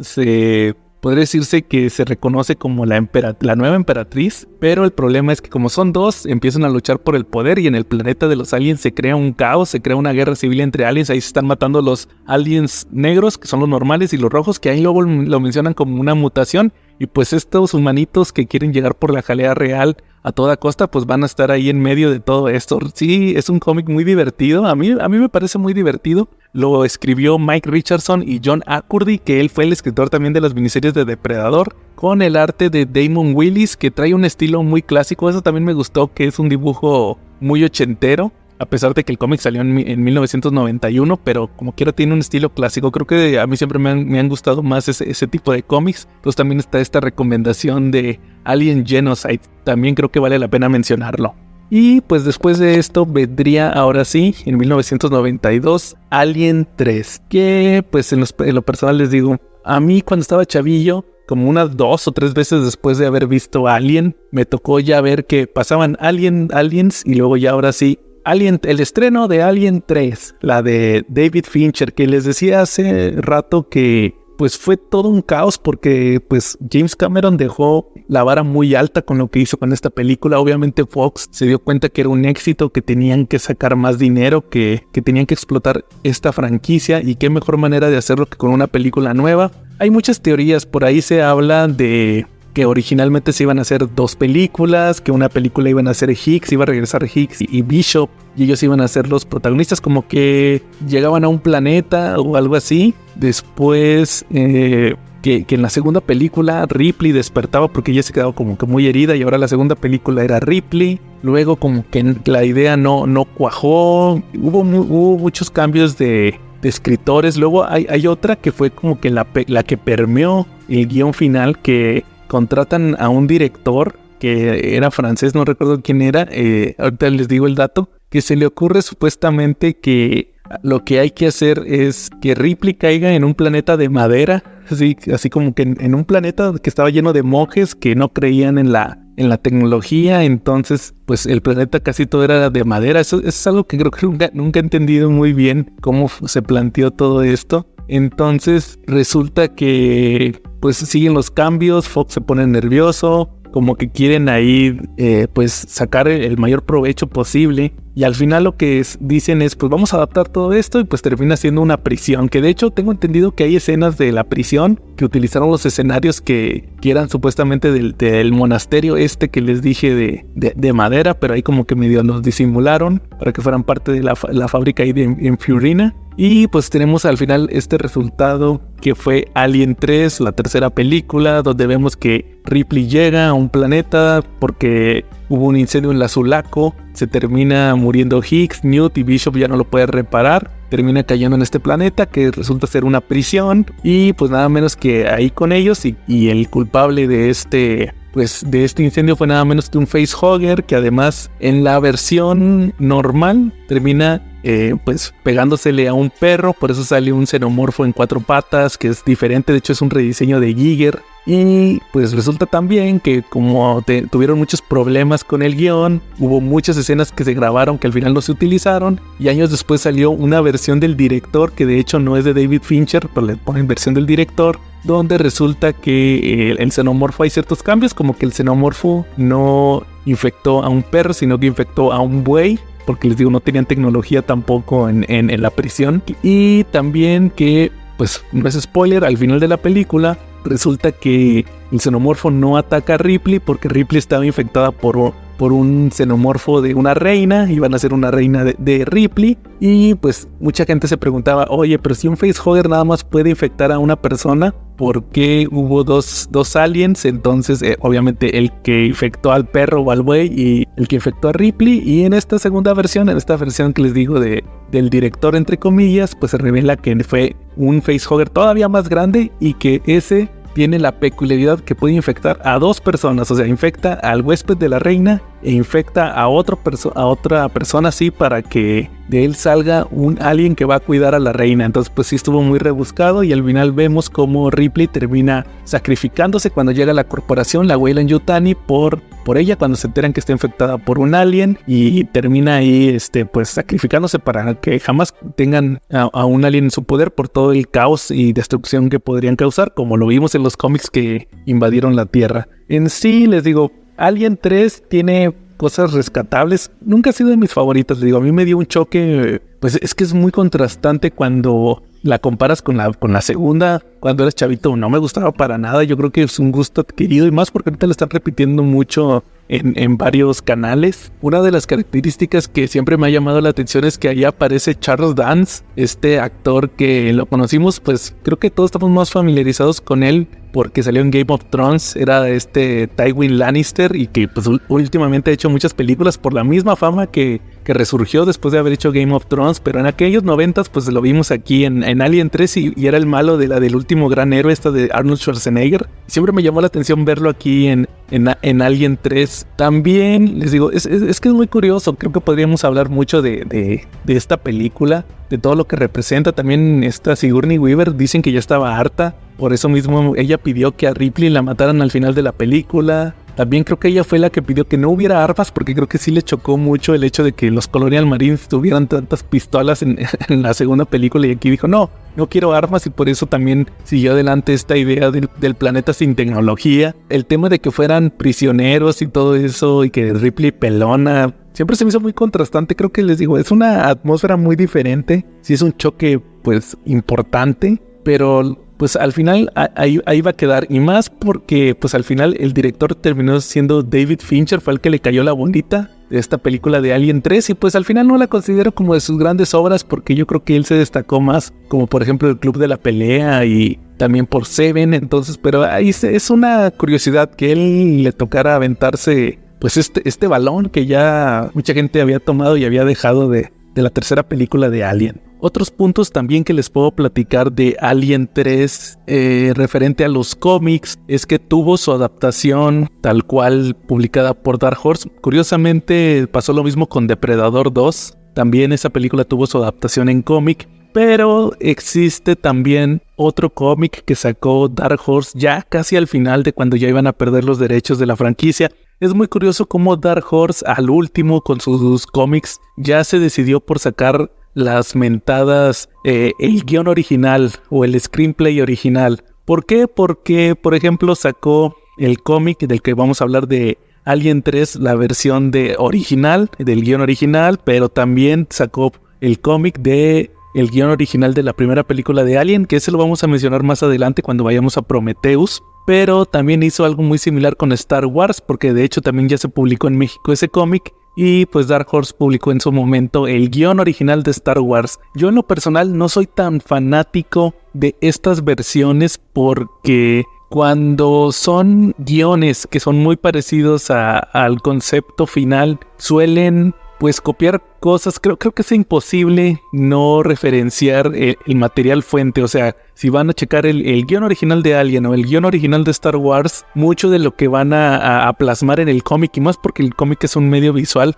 va a tener que ver con las referencias que tiene el artista del material. O sea, independientemente de que sea el guión original y tenga cosas únicas o cosas que no se plantearon en la película, pues el artista va a tomar elementos de la película para reflejarlo. En el caso del guión de Alien 3, del cómic, aquí es muy parecido a lo que les mencioné hace rato podría decirse que es esta primera película que les mencioné que iba a ser protagonizada por Hicks y Bishop. En sí llegan la Sulaco a una base espacial, está como una especie de corporación rival a la Weyland-Yutani. Ellos descubren que hay xenomorfos en la nave, tratan de investigar toda la situación. Ripley está noqueada, de hecho no recuerdo muy bien, como lo estuve ojeando, no entendí muy bien qué fue lo que ocurrió con Ripley. Ella desaparece ahí prácticamente. Los protagonistas son Hicks y Bishop, y pues ellos tienen que combatir a los xenomorfos que se están metiendo en esta nave espacial. Además de que esta corporación rival de la Weyland-Yutani pues se quiere hacer con los xenomorfos. Ellos saben que es un recurso valioso, y pues como el mensaje que al final tuvimos en Alien 3, van a hacer lo imposible para poder conseguir esta arma biológica. Un detalle curioso que me regresa a esto que les mencionaba de que se inspiran en las películas para sacar estos supuestos guiones originales, es que en esta versión de Alien 3 aparece el Newborn, aparece una versión humana o así como híbrido humano alien con cara de calavera, muy parecido al que vimos en Alien Resurrection. Y pues obviamente yo me imagino que el artista y el escritor se basaron en lo que había aparecido en esta cuarta película. O sea, no fue algo así tan original que digamos. Digo, fue un experimento curioso el ver ahora sí supuestamente en cómic lo que nunca vimos en la pantalla o lo que nos perdimos en la pantalla, pero en sí pues no es tampoco algo así muy pues que no podíamos vivir sin él. Otro cómic también que me está viniendo a la memoria relacionado con todo esto es, no sé si ustedes recuerden que hace unos meses yo hablé del cómic del What If de Alien, que qué hubiera pasado si Burke, el personaje que llevó a Ripley en la segunda película de regreso al planetoide donde estaban los aliens, qué hubiera pasado si él hubiera vivido. Este cómic de hecho ya lo pueden revisar también en el canal de YouTube, ya hice la reseña tal cual de la miniserie. Aquí Burke nos muestran que en la parte donde él muere en la película se salva, se infiltra en Azulaco, es testigo de todo lo que ocurre con la reina alien ahí en la nave. Ya cuando al final de la película, cuando Ripley, Hicks y Newt se van a la invernación, aparece Burke. Él hace un trato con el jefe de la Weyland-Yutani para ofrecerle un xenomorfo, y aparte le dice que pues pasaron muchas cosas. Aparte le quieren echar la culpa a él, lo quieren tomar como una especie de chivo expiatorio, y pues Burke lo que va a hacer es que les va a decir, no, pues si me echan de cabeza yo voy también a decir todo lo que aquí ocurrió. Al final él pues como que es convencido de que, ¿sabes qué? Deshazte de los testigos. Entonces aquí, muy relacionado con Alien 3, por lo menos en esta versión, él es el responsable de hacer el incendio en Azulaco, que al final terminó expulsando a Hicks, a Newt, a Ripley y a Bishop al planeta Fiorina. Entonces como que se me hizo muy curioso, porque como es un personaje de Alien 2 y meterlo de lleno a Alien 3 fue algo que me llamó mucho la atención, por lo menos en esta aparición de Burke. Y pues les digo, es una película que al final pues ahí está. No, yo creo que estaría chido que todos le demos una revisada a ver si le podemos rescatar algo más, porque pues ahí siempre va a existir esa Alien 3, independientemente de que ya las películas, como les decía hace rato, tomen el efecto Terminator de solamente vale la 1 y la 2. Después vamos a pasar a otra película de 1997 que les voy a ser sincero, esta última vez que la revisé, sí fue mi placer culposo el haberme divertido mucho. Creo que fue como en el episodio anterior que les platiqué de las películas del Cuervo, que les dije, ¿saben qué? Sinceramente me entretuvo más la 3 que la 2, entonces aquí también la Alien Resurrection no me la tomé en serio. Es una película pues muy curiosa, sobre todo por cómo se hizo, y de hecho ni siquiera la misma Ripley, la Sigourney Weaver se lo tomó en serio, y al final pues es una película que no aporta nada, pero tampoco quita en la franquicia, puede tomarse como no canónica, pero eso sí, pues estuvo muy buena la diversión con los xenomorfos y con todo lo que apareció, incluso hasta con el Newborn, con este híbrido que les mencioné hace rato, que a mí en lo personal sí me gustó, sí se me hizo una película divertida. Esta película tiene la peculiaridad que la escribió Joss Whedon. Creo que también por eso es medio dinámico el guión. La dirigió Jean-Pierre Jeunet, que creo que ya no hizo así una película así que diga yo, wow, qué gran película. De hecho, sí, creo que no, ya no hizo nada así muy pues mainstream, pero bueno, creo que estuvo bien la película. Aparece Ron Perlman, aparece también esta Winona Ryder, que ella es la robot de esta película. Aquí toman elementos muy curiosos, como por ejemplo que deciden utilizar el ADN de Ripley porque le tomaron muestras de sangre. Charles Dance le tomó muestras de sangre en Alien 3 y pues resulta que la clonan. pero es un clon muy específico, creo que es un tipo de clonación muy exacto, porque el clon es exactamente Ripley como estaba, en la condición en la que estaba Ripley cuando le sacaron la muestra de sangre, porque la clonan y el clon trae a la reina alien todavía desarrollándose dentro de su cuerpo, se la extraen. De hecho, el que se la extrae es Brad Dourif, Chucky, aparece en la película, es uno de los científicos. Y pues aquí te mencionan lo que tengo ya rato platicándoles, que el objetivo es utilizar el xenomorfo como un arma. Aquí ya no es la corporación, porque ya ni siquiera existe la Weyland-Yutani, acá son otros villanos, y pues resulta que llegan, pues van a utilizar a unos mercenarios para mover a la reina alien, que ya está produciendo huevos, está produciendo xenomorfos.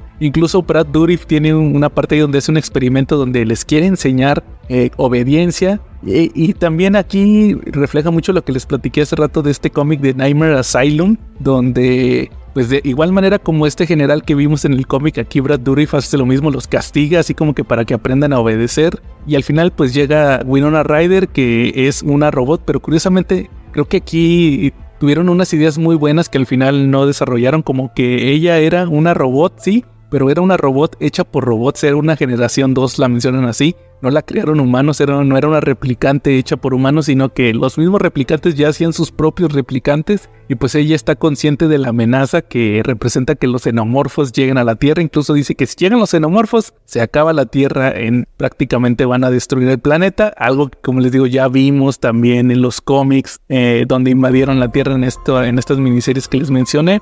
Alien Resurrection pues está divertida, tiene buena acción, creo que un poco exagerado, como por ejemplo cuando están en la nave, incluso se inunda la nave y tienen que estar pasando ahí por ciertos módulos. Esta Ripley que pues es una clon imperfecta, porque pues tiene ciertos recuerdos, pero ahí le están enseñando, y aparte pues es una híbrida porque incluso su sangre es ácida. Y pues el famoso Newborn, que resulta que la reina alien, esta que Ripley tenía adentro, hay una parte donde también ella muta, deja de tener pues su saco para poner huevos y pues da luz, literalmente da luz al Newborn, pero luego el Newborn, eso se me hizo muy exagerado, que él la destruye muy fácil a la reina alien, porque quieren imponer que es más poderoso, y pues, pero como quiere era el bebé de Ripley, entonces al final lo terminan eliminando con un hoyo en la pared para que se lo chupe el espacio.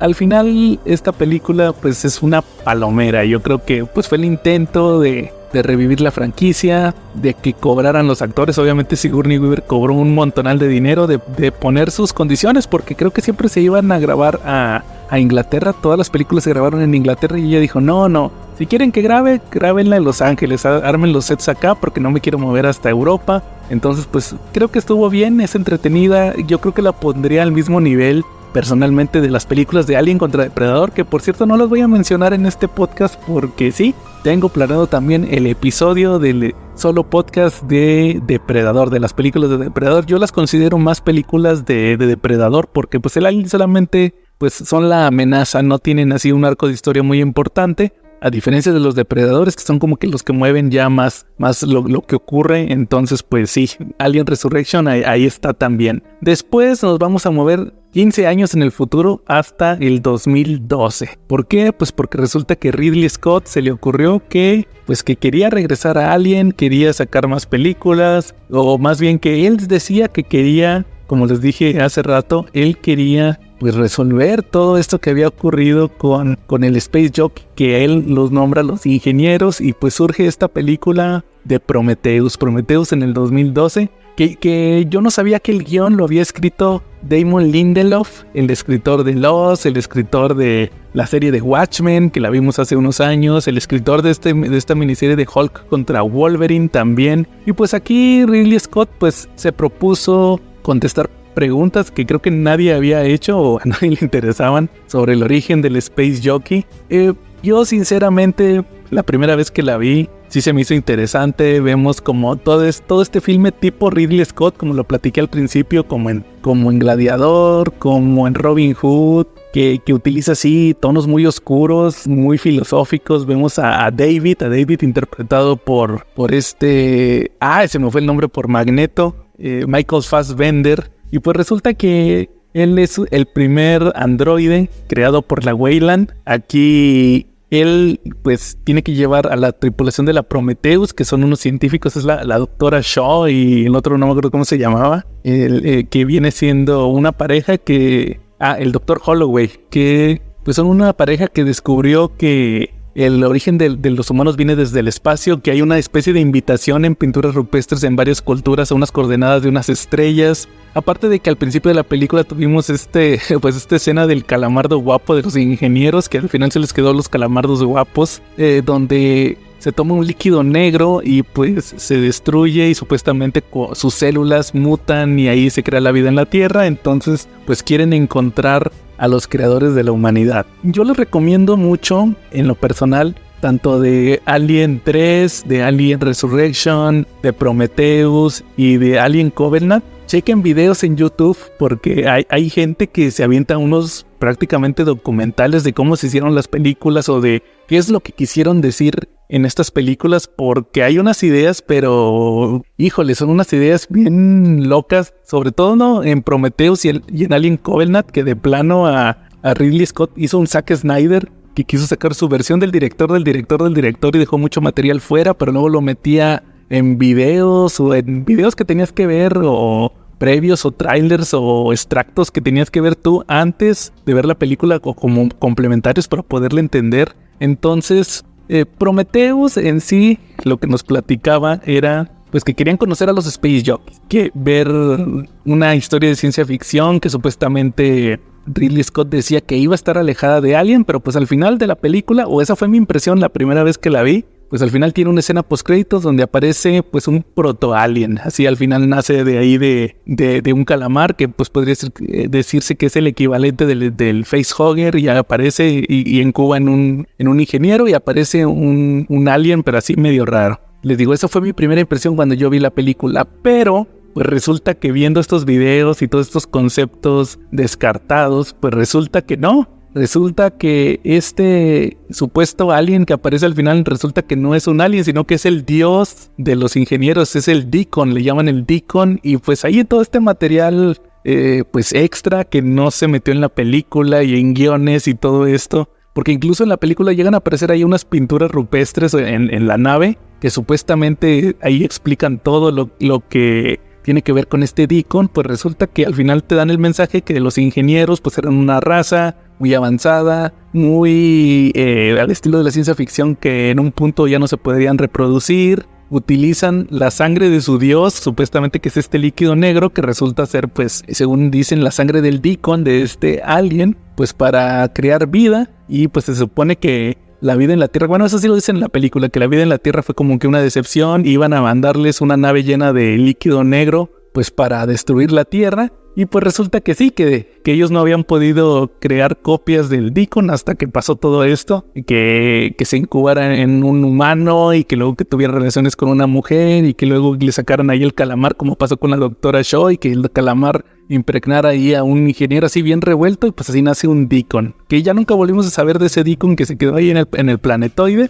Pero pues les digo, es una película muy rebuscada. Está chido ver eso, como que cuáles eran las ideas originales del Damon Lindelof, porque ahí mencionan que incluso en una conversación que tienen al final de la película David con el ingeniero, que es... Yo la acabo de volver a ver y pues es nada más unas 2 o 3 líneas y en eso el ingeniero le vuela la cabeza a David.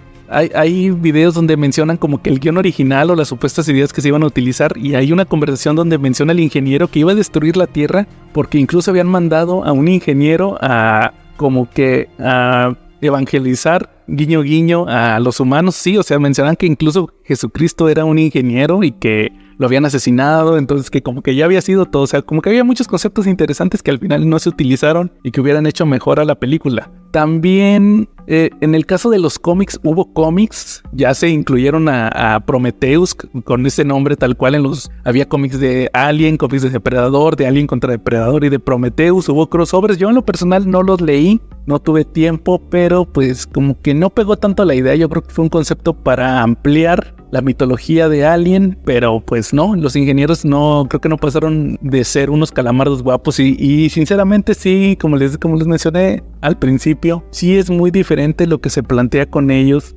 a diferencia de lo que les había dicho al principio, que habían salido en los cómics, que eran como unos hombres elefante con poderes psíquicos, y pues no, resulta que acá son pues nomás unos güeyes como científicos, así como unos protohumanos, entonces como que no tiene el mismo pegue. Les digo, ese es el problema de cuando se quiere reescribir una franquicia, que se quieren sacar datos adicionales, que al final no todas las ideas pegan. También tuve oportunidad de hojear el guión original, o más bien el cómic, que supuestamente es el guión original de la primera película de Alien. Y pues desde que había visto unos videos donde también mencionaban estos guiones, pues mencionaban la mentada pirámide, que fue algo que supuestamente en el guión original iba a haber una pirámide, que los xenomorfos iban a ser originarios del planeta, pero al final se cambió, que mejor que vinieran en una nave espacial. Y pues fue algo más o menos como lo que se planteó ahí en Prometheus, donde pues era como una edificación, pero no, al final resultó que también era la nave, o sea, como que fue un guiño a todo esto que se había planteado en el guión original. Prometheus es una película curiosa, yo creo que se quedó corta. Al final Ridley Scott no pudo separar la franquicia. Creo que fue su primer error haberse querido agarrar de Alien. Incluso se llega a agarrar de Blade Runner, porque en todo este material adicional que les menciono, liberaron que era cuando estaba muy de moda las páginas web, que en la página web de la película de Prometheus liberaron unos documentos supuestamente de Peter Weyland, y ahí mencionaba a su mentor, que resultó que fue el cuate de Blade Runner, el que creó también a los replicantes. Entonces pues como que quisieron unir también a la franquicia de Blade Runner, ya después hicieron la película y pues no, nada que ver, ya nunca mencionaron a la Weyland. También de aquí nos vamos a ir al 2016, me parece que fue cuando se estrenó Alien Covenant, creo que sí fue en ese año. Y pues aquí la querían vender como la secuela de Prometheus, donde supuestamente ahora sí ya iban a llegar las respuestas. Al final de la película veíamos como la doctora Shaw y David se iban al planeta, supuestamente ya se iban a ir al planeta de los ingenieros, no regresaban a la Tierra. Y aquí vamos a tener otro elenco, que son unos colonizadores, que de hecho la protagonista es esta chava que apareció en Animales Fantásticos, que era la esposa, en la película era la esposa de James Franco, que se muere en los primeros minutos ahí de la película en un incendio. Entonces resulta que ahí la tripulación pues tiene que arreglar su nave, porque como que les cayó una tormenta solar, que fue lo que creó las averías que terminaron matando al capitán, que era James Franco. Toma el mando Billy Crudup, que es el Doctor Manhattan, recordarán el Doctor Manhattan de la película de Watchmen. Y pues ahí resulta que reciben una señal muy al estilo de la primera película de Alien, donde pues se encuentran un planeta que pues es más o menos viable, les queda más cerca que el otro planeta, que creo que les faltaban como 2 años en invernación para poder llegar al planeta que iban a colonizar. Entonces se avientan, llegan a este planeta, pero pues resulta al final que es el planeta, o uno de los planetas de los ingenieros, donde llegó David, y David lanzó todo el líquido negro y terminó mutando ahí todo el planeta. Y unos hongos que sueltan esporas que se convierten en aliens, que son los neomorfos, y luego también ahí anda experimentando para crear a los xenomorfos. Incluso en una escena, me parece que también en una escena que liberó Ridley Scott por fuera y que no se integró a la película, se muere la doctora Shaw, y luego David hace ahí como una especie de mezcolanza entre la doctora Shaw y los diseños de Giger, donde saca la mujer así como biónica, así como tipo la de Especies. Entonces como que experimentó con su cuerpo y los huevos, y al final saca el facehugger y crea el famoso xenomorfo. Muy rebuscado. Yo hace poquito vi un video en YouTube, ahorita que están tan de moda los videos de Alien por la película de Romulus, donde explicaban un material adicional que creo que nada más aparece en el DVD, que es como una especie de carta que se avienta David, algo así mencionan, que como que la voluntad de David o algo así dicen, y ahí el personaje o algo así, era alguna cosa así medio rara, como que un material adicional, y ahí David explica pues todo lo que estaba haciendo. Al final se avientan un mensaje así medio extraño, sí está medio inquietante, que menciona que como que todo lo que él hizo, el crear, el supuestamente ser el creador de los xenomorfos, fue porque él quiso evolucionar por todo lo que le hizo Peter Weyland, de que lo menospreció luego él toma conciencia, se da cuenta que pues que la raza humana es inferior, que él también, como los ingenieros, tiene que crear, los xenomorfos son su creación. Entonces, como que ahí se avienta un mensaje sobre que el líquido negro es una especie de inteligencia artificial. Él la llama así como una especie de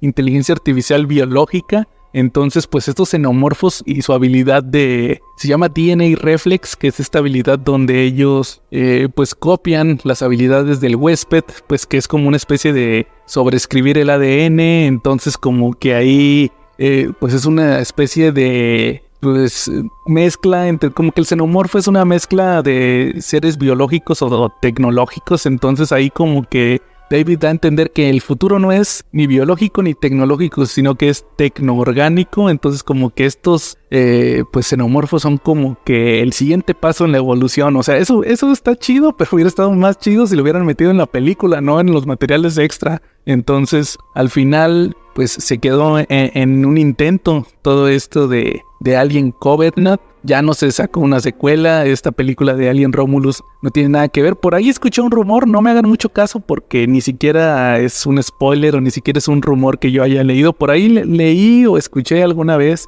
que se rumoraba que a lo mejor en la película mencionaban a David. No creo, no sé, la verdad no les podría confirmar si es cierto o no, porque todavía ni siquiera sale en la película. Pero lo que sí hicieron, y que creo que aquí es con lo que vamos a terminar el episodio, con meternos de lleno a esto, es como al final sí deciden meter a David, pero en los cómics nuevos de Marvel que está sacando de Alien. A mí solamente me ha tocado leer los cómics de Philip Kennedy Johnson, que fue el primer escritor que tomó la franquicia ahora que Marvel obtuvo los derechos. Fue por ahí del 2020, 2021, no recuerdo muy bien. Que resulta que anuncian que ahora Marvel va a también tener cómics de Alien, cómics de Depredador. Bueno, los de Depredador se anunciaron después, hubo unos problemillas ahí con la licencia, salieron ya cuando Alien estaba más avanzado. Ahorita este año salieron los del Planeta de los Simios, ya hay más franquicias. Pero en el caso de Alien, pues les digo, le toca a Philip Kennedy Johnson, un escritor que ya había estado trabajando en DC Comics con Superman,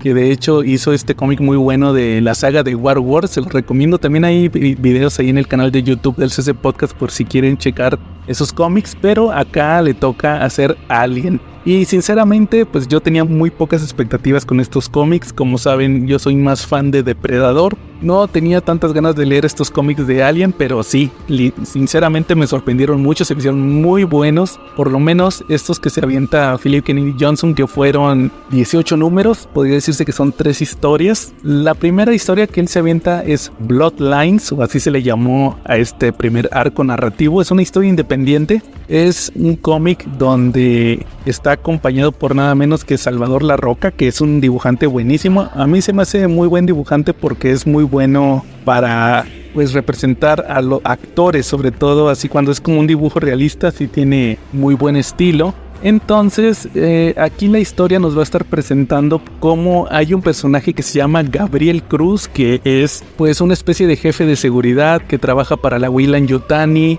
Él pues fue un colonial marine. Ahí nos platican conforme va avanzando esta primera historia que él y sus compañeros cuando eran jóvenes fueron a una misión donde encontraron una nave que fue infectada por xenomorfos y de una u otra manera al final él terminó trayéndose un xenomorfo. Ya más adelante en el cómic te explican cómo estuvo la situación, pero pues resulta que él termina retirándose, se va a la Tierra, ya él va a disfrutar su jubilación, pero termina teniendo un choque con uno de sus hijos, en el sentido de que su hijo es muy rebelde, le reprocha muchas cosas. Hay una parte donde el hijo le dice que pues que no quiere tener una relación con él ahora que regresó a la Tierra, pero en realidad todo esto fue una fachada porque el hijo termina robándose una especie de tarjeta de seguridad con la cual pueden ingresar a la instalación donde estaba trabajando Gabriel, que es una estación espacial. ¿Por qué? Porque el hijo pertenece a un grupo de activistas que están en contra de la Weyland-Yutani, se meten a destruir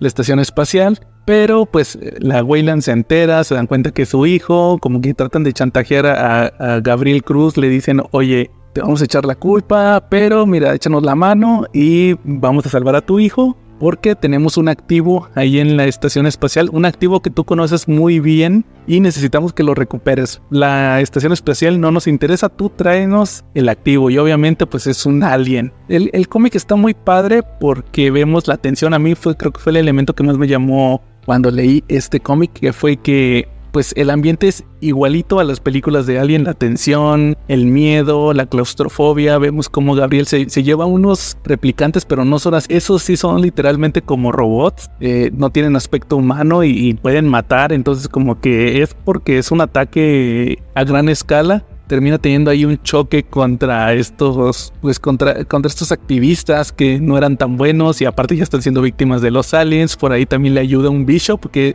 es un Bishop igualito al que conocemos, pero es otro, que era como una especie de psicólogo para Gabriel ahí en la estación espacial cuando estaba trabajando. Entonces pues ahí tienen que sacar el alien. ¿Por qué? Porque pues es un recurso muy importante, como les he dicho. Siempre la misión de la Weyland-Yutani es obtener un alien. Y pues a lo mejor ahí hubiera terminado el cómic. Este cómic principalmente tuvo mucha popularidad por el hecho de que se mencionó desde las portadas una figura que pues se imponía, que era una especie como mujer alien. De hecho, desde el principio del cómic vemos a esta figura, es como una especie de diosa alien, así que es como una mujer muy intimidante.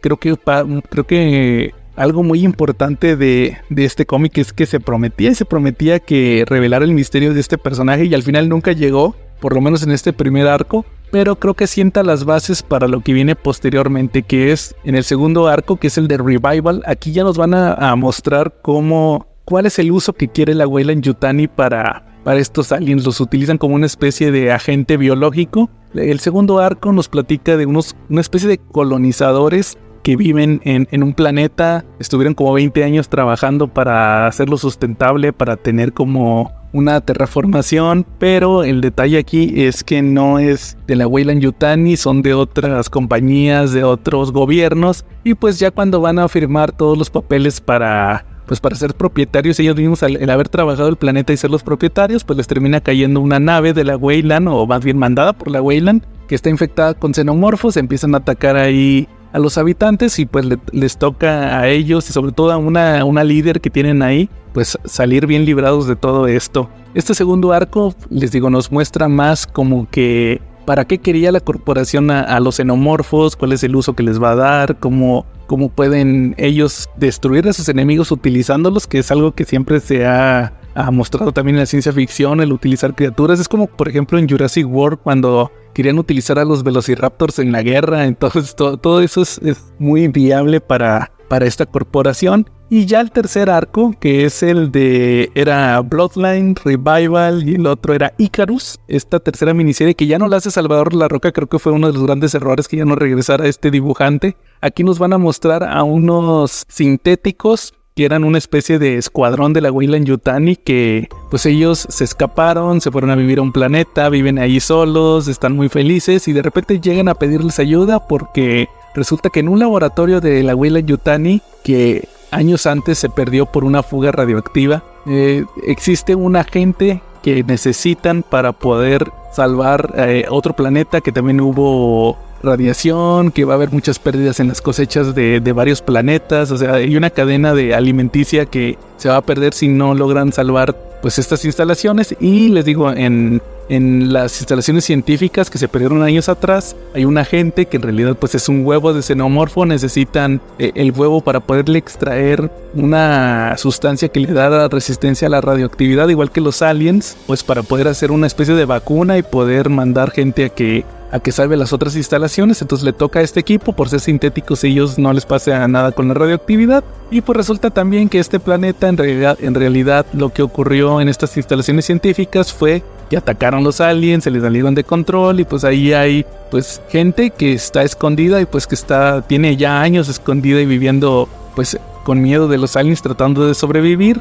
Aquí lo curioso es que uno de estos sintéticos es el que menciona David, lo menciona ya al final del cómic, menciona como que sus motivaciones, todo lo que decía David sobre los humanos. Él no confía porque ese es el típico personaje que en teoría se supone que es bueno, pero hace cosas malas para defender a los buenos, porque él no quería ir a la misión, no quería ayudar a los humanos.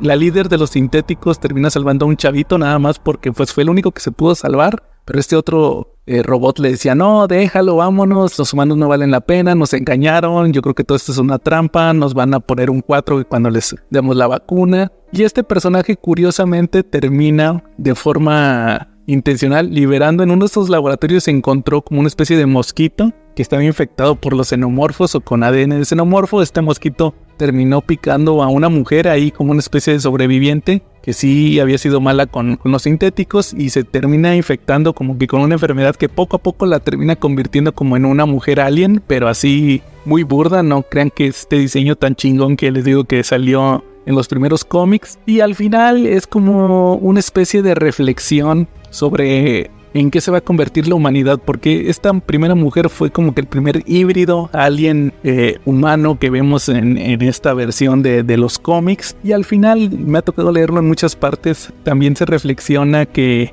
pues la intención de Philip Kennedy Johnson, por lo menos en estos primeros cómics, es convertir ahora a los xenomorfos en una especie de horror cósmico, en una amenaza cósmica de niveles tipo Lovecraft. Ya no solamente nos habla de que destruyan un planeta, sino de que van a evolucionar, y esta mujer alien que les digo que aparece desde el principio, en realidad es como que la cúspide. Hay un punto donde mencionan que este personaje sí existía porque lo veían en visiones. Supuestamente gente que había tenido contacto, o sea, gente infectada por los xenomorfos habían tenido visiones donde la veían, porque en realidad tenían como una especie de mente de colmena. Entonces era como que un ser que todavía no existía, pero que iba a existir. Era como, iba a ser como que la diosa de los aliens, y a la vez iba a ser como que el pináculo, como que la unión perfecta entre los humanos y los aliens. Eso era lo que iba a hacer esta mujer misteriosa que nos intrigó durante tantos números. Les digo, al final todo se trató de escalar. Ahora los aliens iban a ser un horror cósmico. Creo que eso se me hizo muy bueno, el hecho de que siempre ha sido una amenaza, pero ahora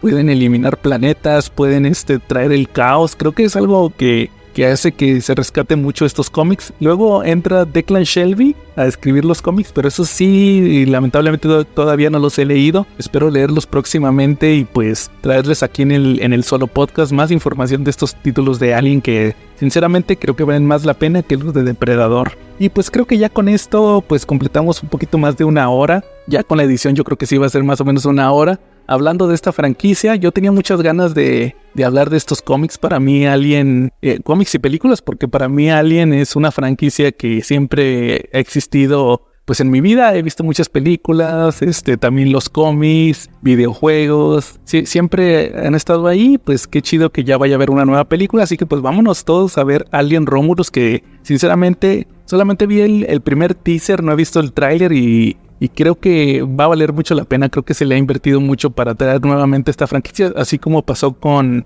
Prey cuando salió esta precuela de Depredador. También esta nueva etapa de Fox, ahora 20th Century Studios, y pues ojalá y valga la pena. Así que con estos nos despedimos. Aquí estuvo Joe Hicks y nos vemos en la próxima.